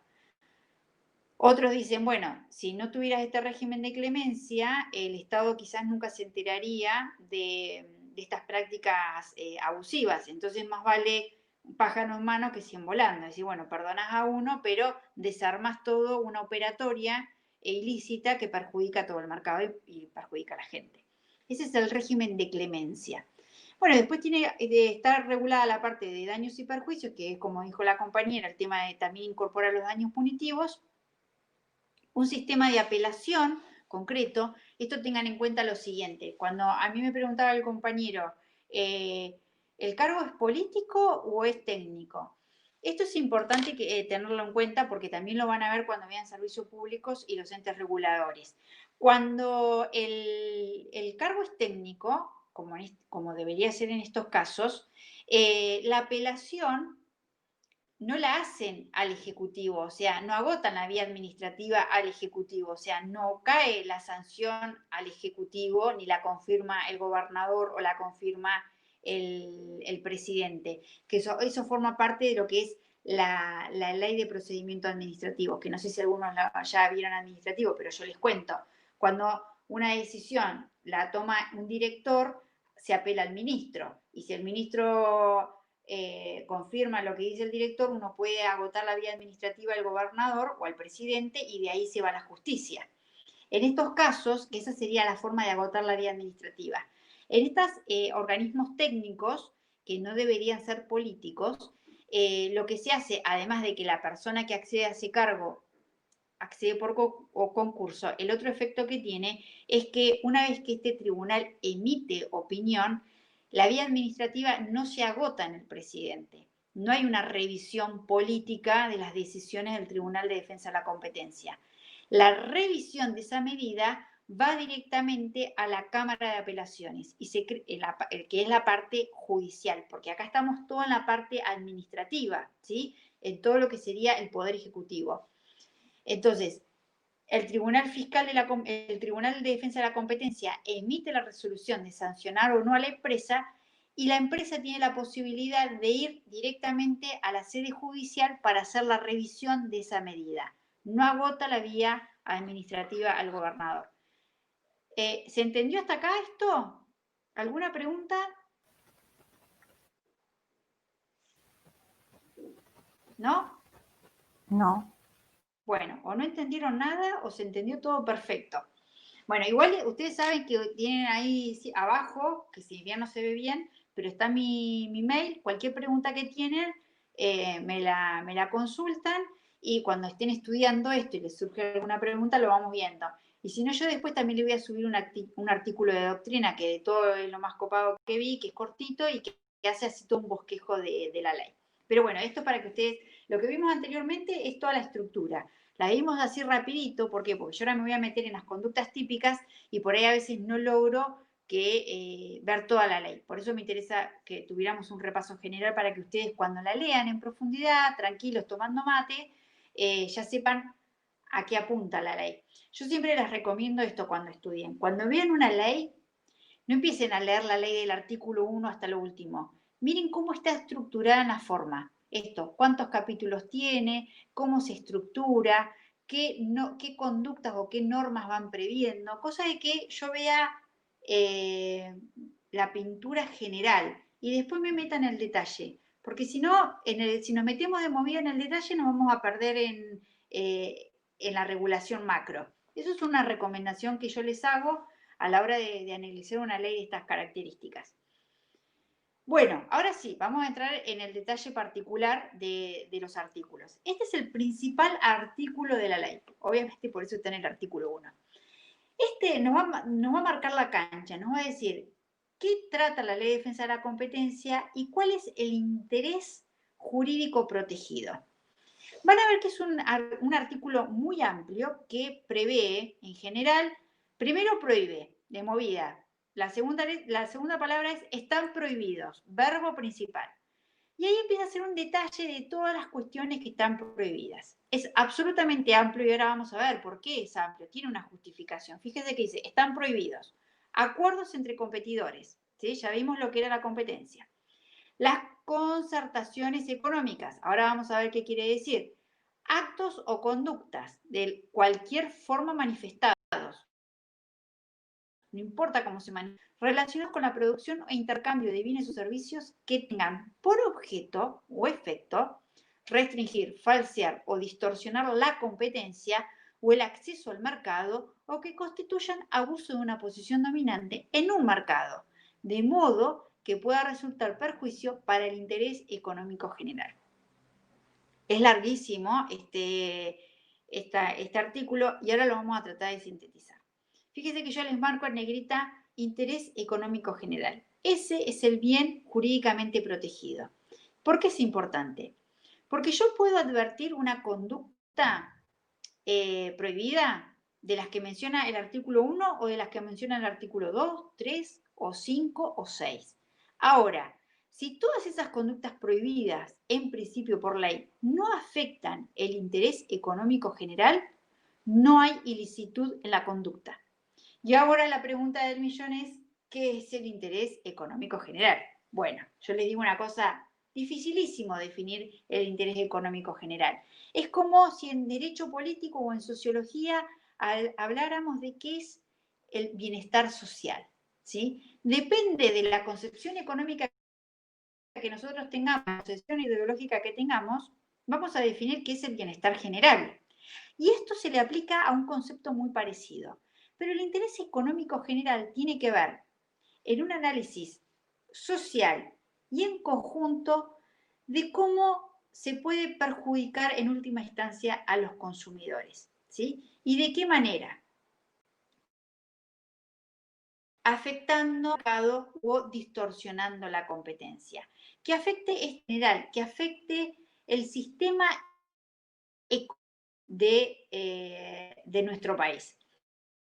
Si la autoridad de aplicación advierte que una determinada conducta afecta el interés económico general, implica que ese sujeto va a encontrarse alcanzado por la ley y por lo tanto sancionado, ¿sí?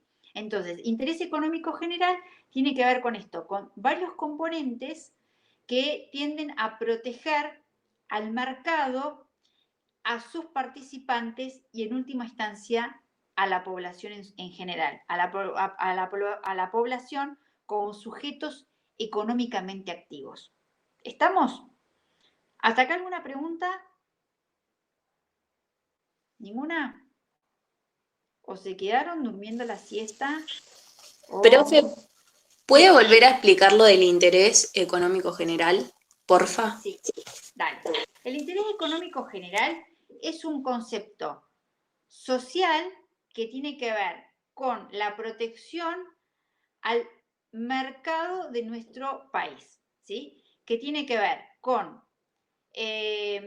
proteger el mercado el acceso al mercado, proteger la competencia y proteger en última instancia a los consumidores. Ese interés económico que no tenemos una definición concreta es lo que se va a proteger, ¿sí? Entonces, si ese interés económico general no está vulnerado, si no hay una restricción de acceso al mercado, si no hay una distorsión de la competencia, si en última instancia no se afecta al consumidor, cualquiera de las prácticas que nosotros podamos identificar a lo largo de la ley, pero que no afecte el interés económico general, entonces se va a entender que no hay violación a la ley de la competencia, ¿sí? Entonces, nosotros vamos a ver que determinadas conductas pueden afectar el interés económico general, por lo tanto van a ser sujetas de sanción y puede ser que una misma conducta en otro contexto no afecte este interés económico general porque no impacta, por ejemplo, en los precios, no impacta en el acceso al mercado, entonces no va a estar alcanzado. Por eso este término en negrita. Y ustedes van a ver, si ustedes quieren indagar un poco más en la materia, van a ver que las resoluciones que emite la ley, el Tribunal de Defensa de la Competencia van a decir, atento a afectarse el interés económico general. Y ahí es donde empieza toda la catarata de medidas que toman. Ahora vamos a ver cada una de estas, a desglosar un poco el articulado. Ustedes van a ver el bien jurídico protegido, interés de defensa del interés económico general. ¿Qué tiene que ver con proteger que no se restrinja la competencia, que haya un libre acceso al mercado y que no haya abuso de posición dominante? Y proteger en última instancia al consumidor. ¿Qué actos se prohíben o qué cosas están prohibidas? Vamos a ver que se prohíben determinados actos, conductas, hechos jurídicos. Fíjense que es absolutamente amplio. Se prohíben concertaciones y las concertaciones son acuerdos, es decir, actos bilaterales. Entonces puede haber acto unilateral de una persona que tenga una posición dominante, puede ser conductas, o sea, el acto quizás no tenga una intención, la conducta sí tiene una intención, o hechos jurídicos, ¿sí? Entonces, ¿por qué apuntamos a esto? Y acá van a ver la cantidad de actos que hay. Porque generalmente cuando las empresas infringen la ley de defensa de la competencia, no la hacen palmariamente, ¿sí? Cuando se hace una concertación o un acuerdo de precios entre distintos competidores que tienen una posición dominante, no lo hacen libremente. No van a decir, ay, vamos a hacer un acuerdo con la otra parte y lo vamos a dejar por escrito. Nadie comete ilícitos tan torpemente, ¿sí? Entonces, acá lo que se genera, y muchas veces lo que se hace es un análisis de muchos antecedentes, de mucha prueba para llegar a la conclusión de que se está afectando el mercado, ¿sí? Porque ya les digo, quienes deciden infringir la ley o tener una mejor posición de manera ilícita, no lo hacen abiertamente, lo hacen solapadamente. Lo hacen, por ejemplo, amparándose o simulando un acto por otro. Y ahora yo después les voy a dar un ejemplo. Por eso a los profesionales nos genera un esfuerzo probatorio de identificar que una empresa está infringiendo la ley, ¿sí? Porque siempre se va a hacer de manera solapada, oculta o simulando un acto que se presenta lícito, pero que en verdad indirectamente tiende a perjudicar al competidor, ¿sí?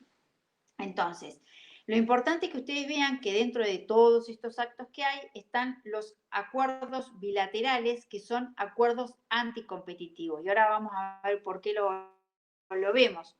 Los alcances del acto pueden ser a través del objeto o el efecto, porque puede ser que yo no tenga la intención de perjudicar el mercado o el acceso. Pero si yo no tengo intención, pero efectivamente mi conducta sin intención genera el efecto no deseado, ¿sí? Afecto el interés económico general, por más que no tenga intención, también me va a aplicar la ley.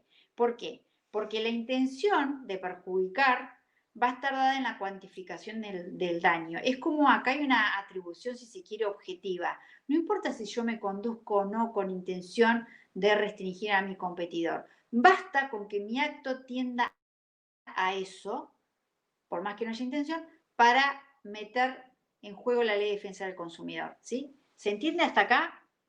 Por eso es muy amplia el ámbito, digamos, la injerencia de esta ley.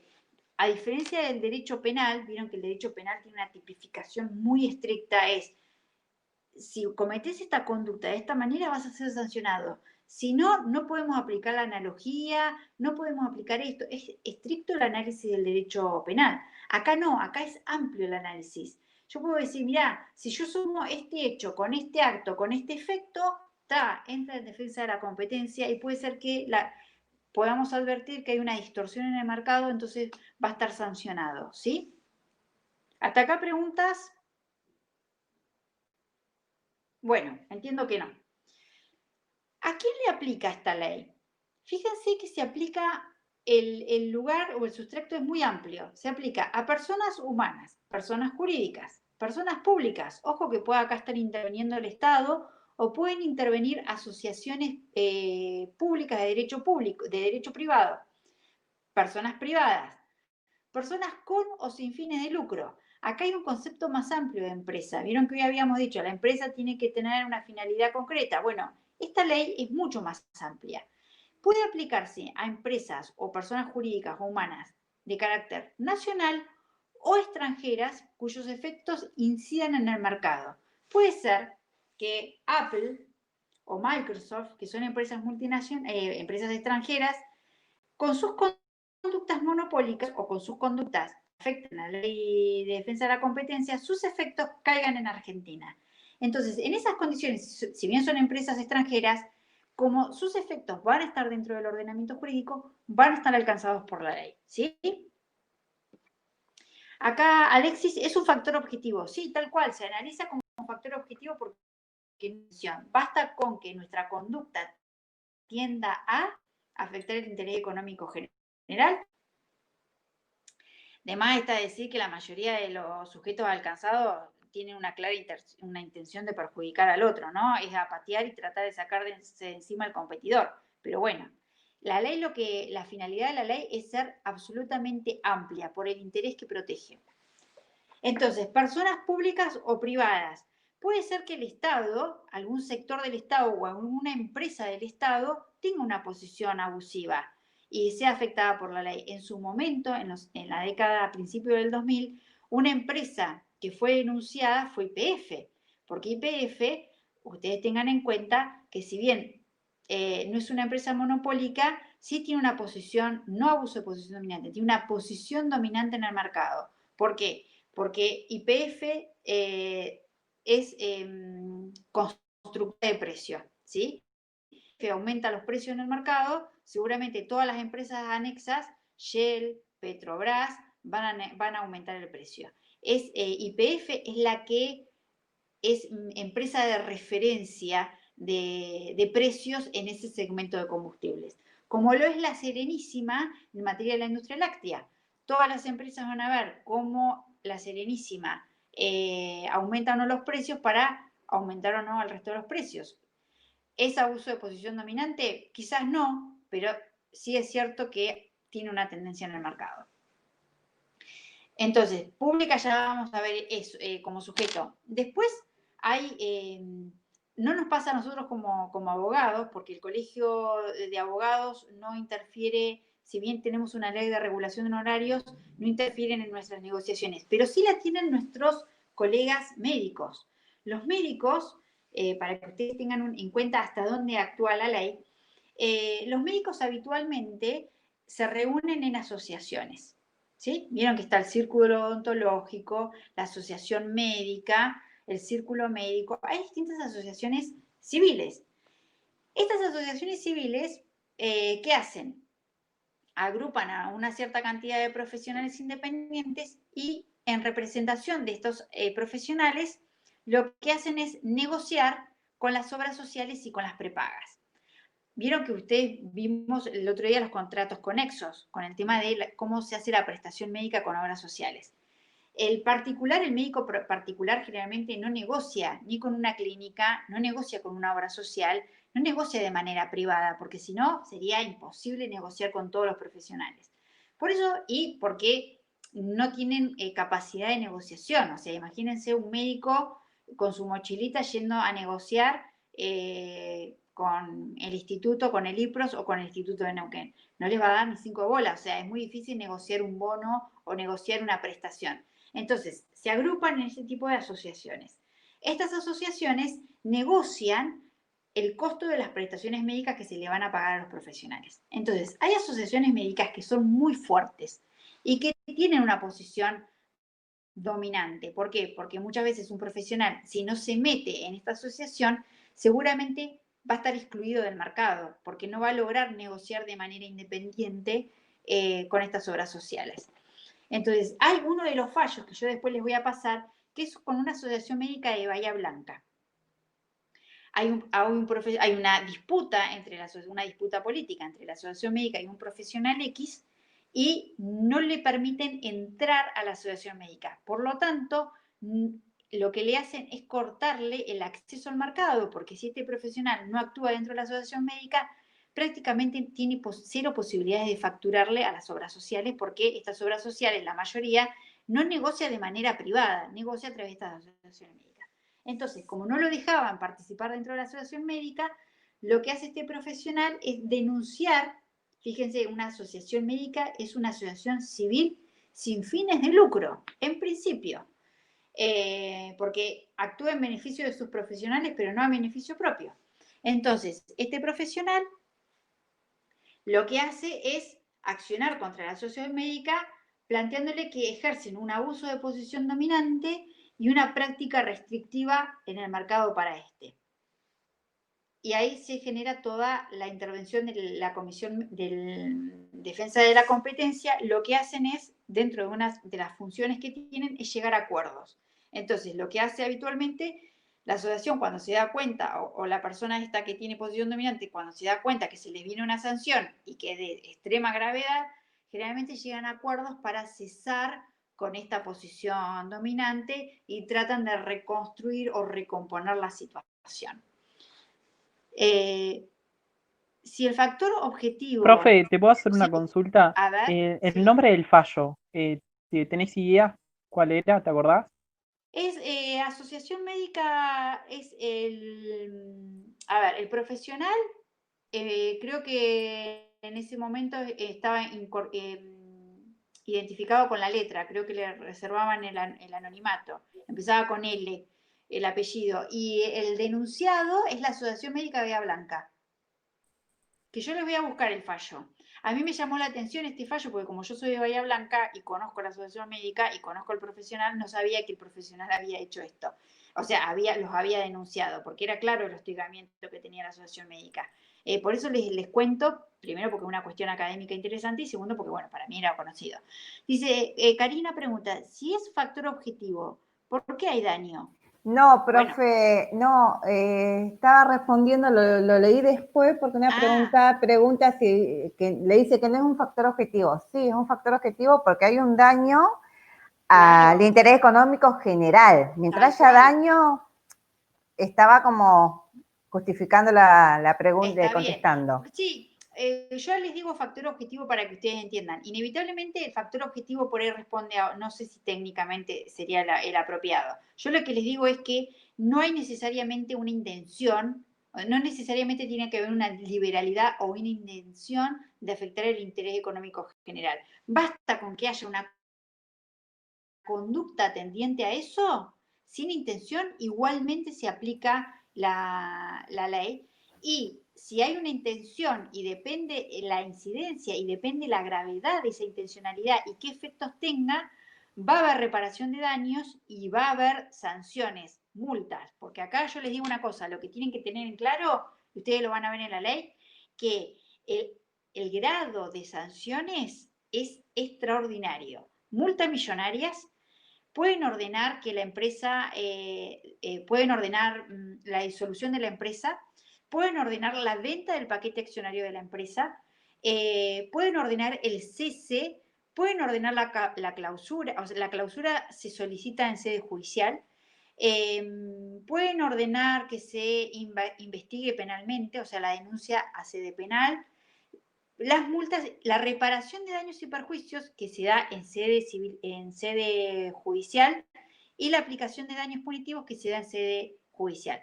Esto lo que hace es determina la existencia del daño, pero ojo, que la extensión del daño, salvo la multa, que la multa sí la puede aplicar la autoridad de aplicación, todo lo que es la extensión del daño, incluyendo el daño punitivo, lo fija el Poder Judicial, ¿sí? Eso también ténganlo en cuenta. Pero todo surge de la aplicación de la ley.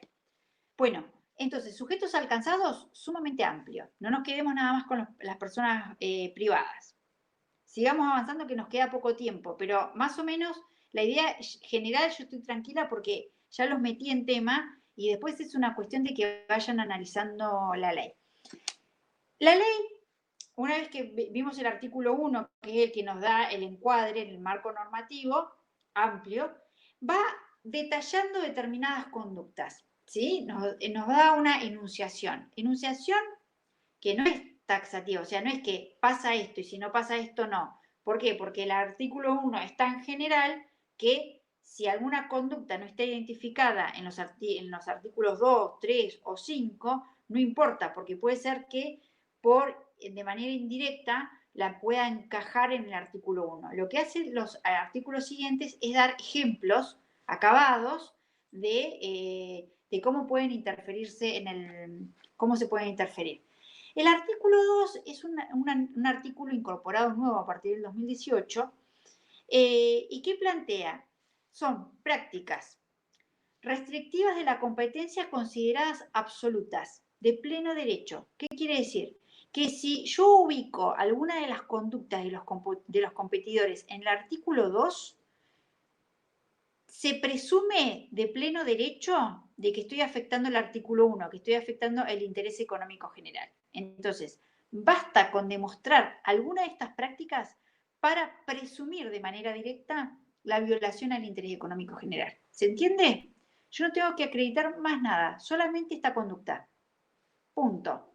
Entonces, ¿cuáles son estas conductas? Generalmente son acuerdos de competidores. Fíjese, concertar precios de venta o de compra de bienes y servicios. O sea, concertar implica arreglar.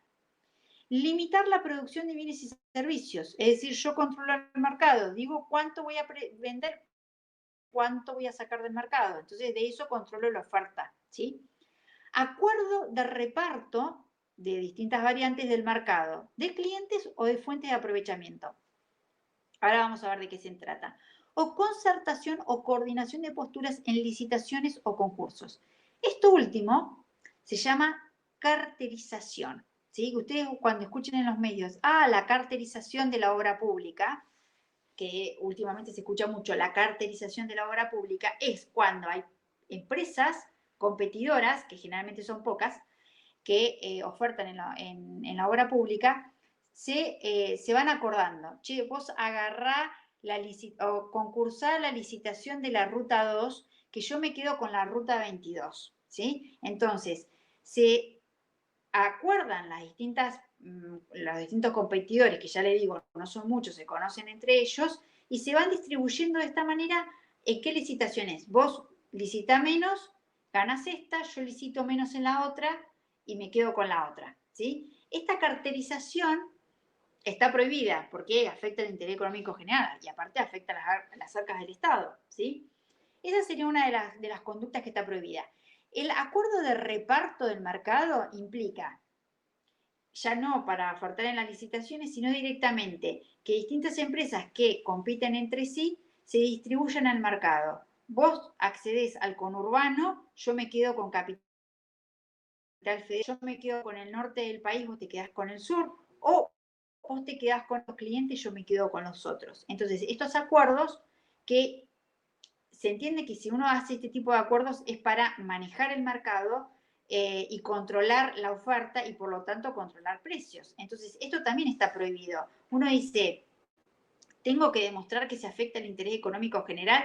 No. Yo pruebo esto y la ley presume ipso iure que se está afectando el interés económico general, ¿sí? Por eso me interesa tanto que ustedes tengan claro los artículos, este artículo concretamente, porque de cajón entra la violación a la ley. La otra es la limitación de producción de bienes y servicios. Acá para que yo les doy un ejemplo práctico. Había bueno, les dije que yo era de Bahía Blanca. Allá en Bahía está el polo petroquímico. Son empresas que desarrollan químicos y una de las empresas hace polietileno, o sea, plástico, que obviamente el plástico se utiliza para gran cantidad de productos en el mercado. Entonces, una de las empresas petroquímicas de Mendoza utilizaba como materia prima un polietileno que se producía en Bahía Blanca, por una de las empresas petroquímicas de Bahía Blanca. ¿Qué pasa? Esta empresa petroquímica de Bahía Blanca que producía era un propano especial, un producto materia prima químico especial. A su vez, esta empresa tenía otra empresa más chiquita y de una escala menor que producía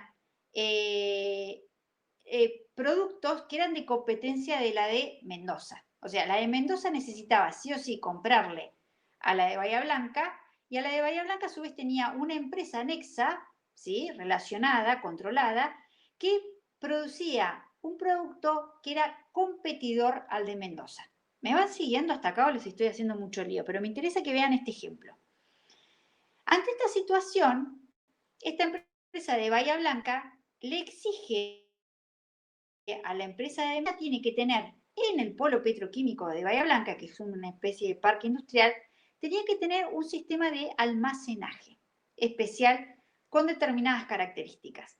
¿Qué pasa? Para acceder a un predio del polo petroquímico de Bahía Blanca hay que reunir ciertas condiciones, son de alto costo y además no hay tantos terrenos disponibles. Entonces, como esta empresa del polo petroquímico de Bahía Blanca le exigía un lugar de almacenaje, hablando de la seguridad, del medio ambiente, bla, bla, bla, no le vendía el producto químico que ésta necesitaba para poder producir sus bienes.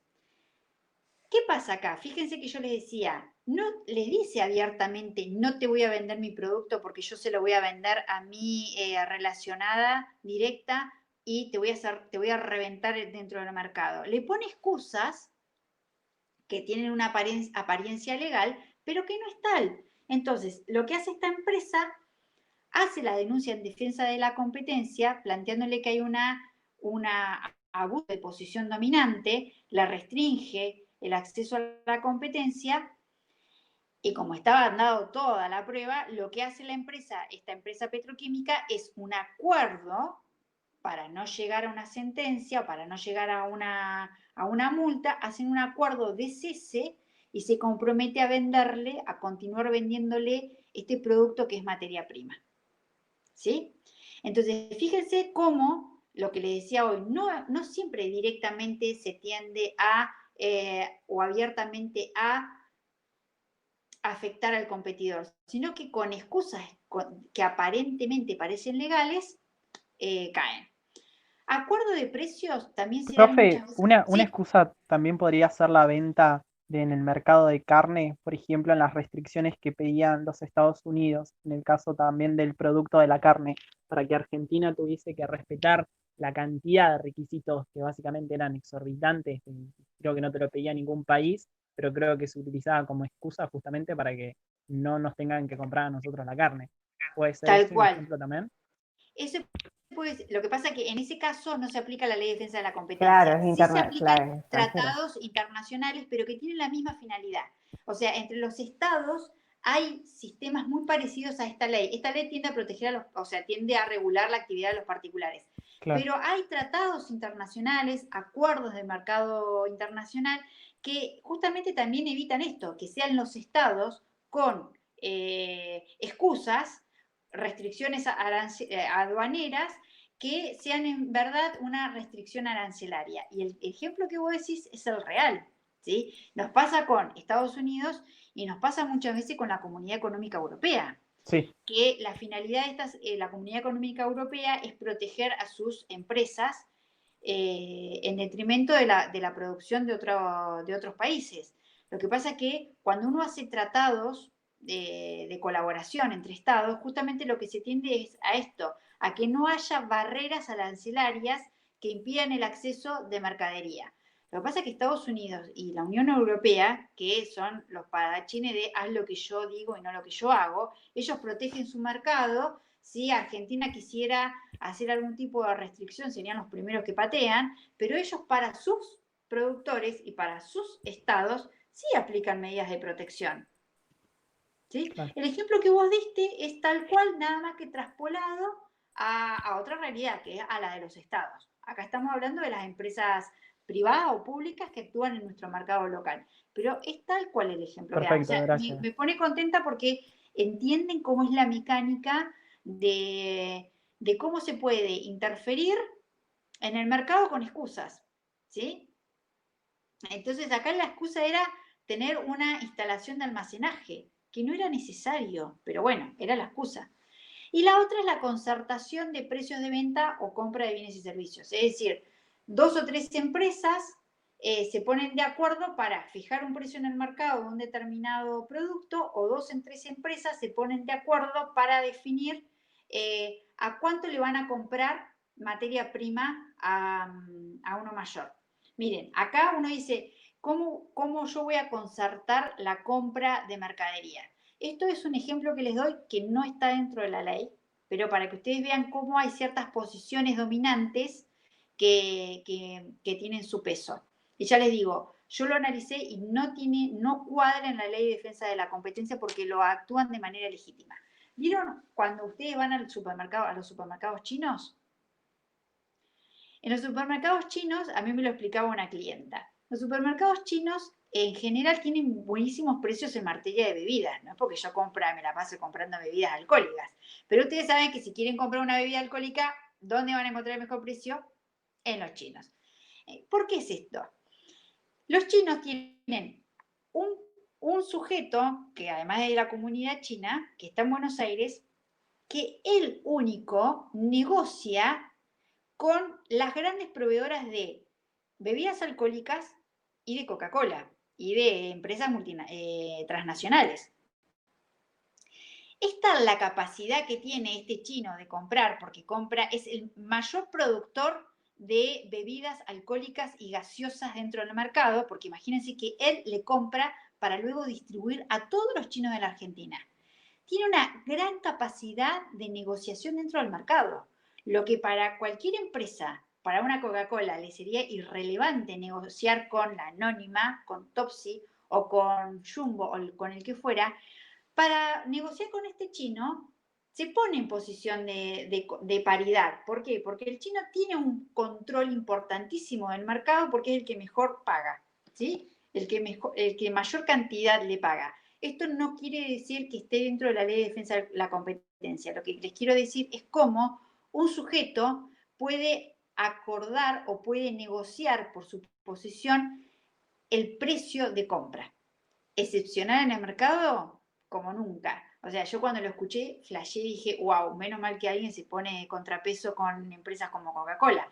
Pero porque tienen esta estructura armada de que después él le provee al resto de los supermercados de la comunidad. Pero bueno, a veces esto se puede dar de manera legítima. Acá porque no está afectado el interés general. Porque en última instancia lo que logra es proteger el comercio minorista en última instancia, ¿sí? Ahora, si este chino le comprara toda la producción en forma única y ya después Coca-Cola no tiene para venderle al resto de los competidores, y ahí sí se podría dar un conflicto podríamos estar mirando la ley de defensa del consumidor porque habría una posición dominante en donde uno compraría toda la producción y me barrés del resto a todo el resto de la competencia, ¿sí? Fíjense cuáles a veces son líneas muy finas desde dónde se afecta o dónde no se afecta. ¿Bien? ¿Preguntas hasta acá? La ley, a su vez, tiene un artículo que está muy por abajo, que tiene un grado de discrecionalidad que le da al Tribunal Fiscal, que yo por ahí dudo de esta legalidad, en donde dice, bueno, discrecionalmente podría decir que si el Tribunal de Defensa de la Competencia advierte que este acuerdo, que en principio es ipso iure, o sea que es una presunción directa, no mejora la producción, fomenta el progreso técnico, genera beneficios concretos a los consumidores, bueno, esta presunción fuerte que era el artículo 2, discrecionalmente la autoridad de aplicación podría ser displicente y no aplicar ninguna sanción si puede acreditar que se dan alguno de estos supuestos. Por esto yo le marco artículo 2 y el artículo 29 porque vendría a ser como una especie de excepción al artículo 2. ¿Sí? Bueno, artículo 3, acá se los dejo para que lo lean, todo el detalle de todas las actividades que puedan entenderse que distorsionan la competencia. Estos son conductas ejemplificativas. Pueden ser esta o pueden ser más. La idea es que ustedes vean que hay un montón de conductas, por ejemplo, la venta de productos atados. Eso es una restricción. Por ejemplo, si yo voy y compro un determinado producto, por ejemplo, compro una computadora, pero a su vez el que me vende la computadora me dice que yo voy a tener que utilizar determinado software y no me habilita a utilizar otro software. Entonces, ahí me están haciendo una venta atada. Mi computadora solo puede utilizar un software determinado. Entonces, esa venta atada es ilegal, ¿sí? Para que ustedes la tengan en cuenta. Por ejemplo, yo hoy puedo contratar libremente Fivertel, puedo contratar internet, aunque me ande para el culo, hablando mal y pronto, pero a mí no me exige la contratación de cable. Ahora, si a mí me dijeran, no, mira, yo te ofrezco internet, pero sí o sí me tenés que contratar el cable, bueno, ahí me están haciendo una venta atada, que es lo que está prohibido, ¿sí? Entonces, ustedes van a ver muchos tipos de conductas típicas, pero que no son exclusivas. Pueden haberse más, pueden diseñarse más. ¿Por qué esta apertura? Porque echa la ley, echa la trampa. No, no me enojo, Estefanía, no me enojo, soy vehemente.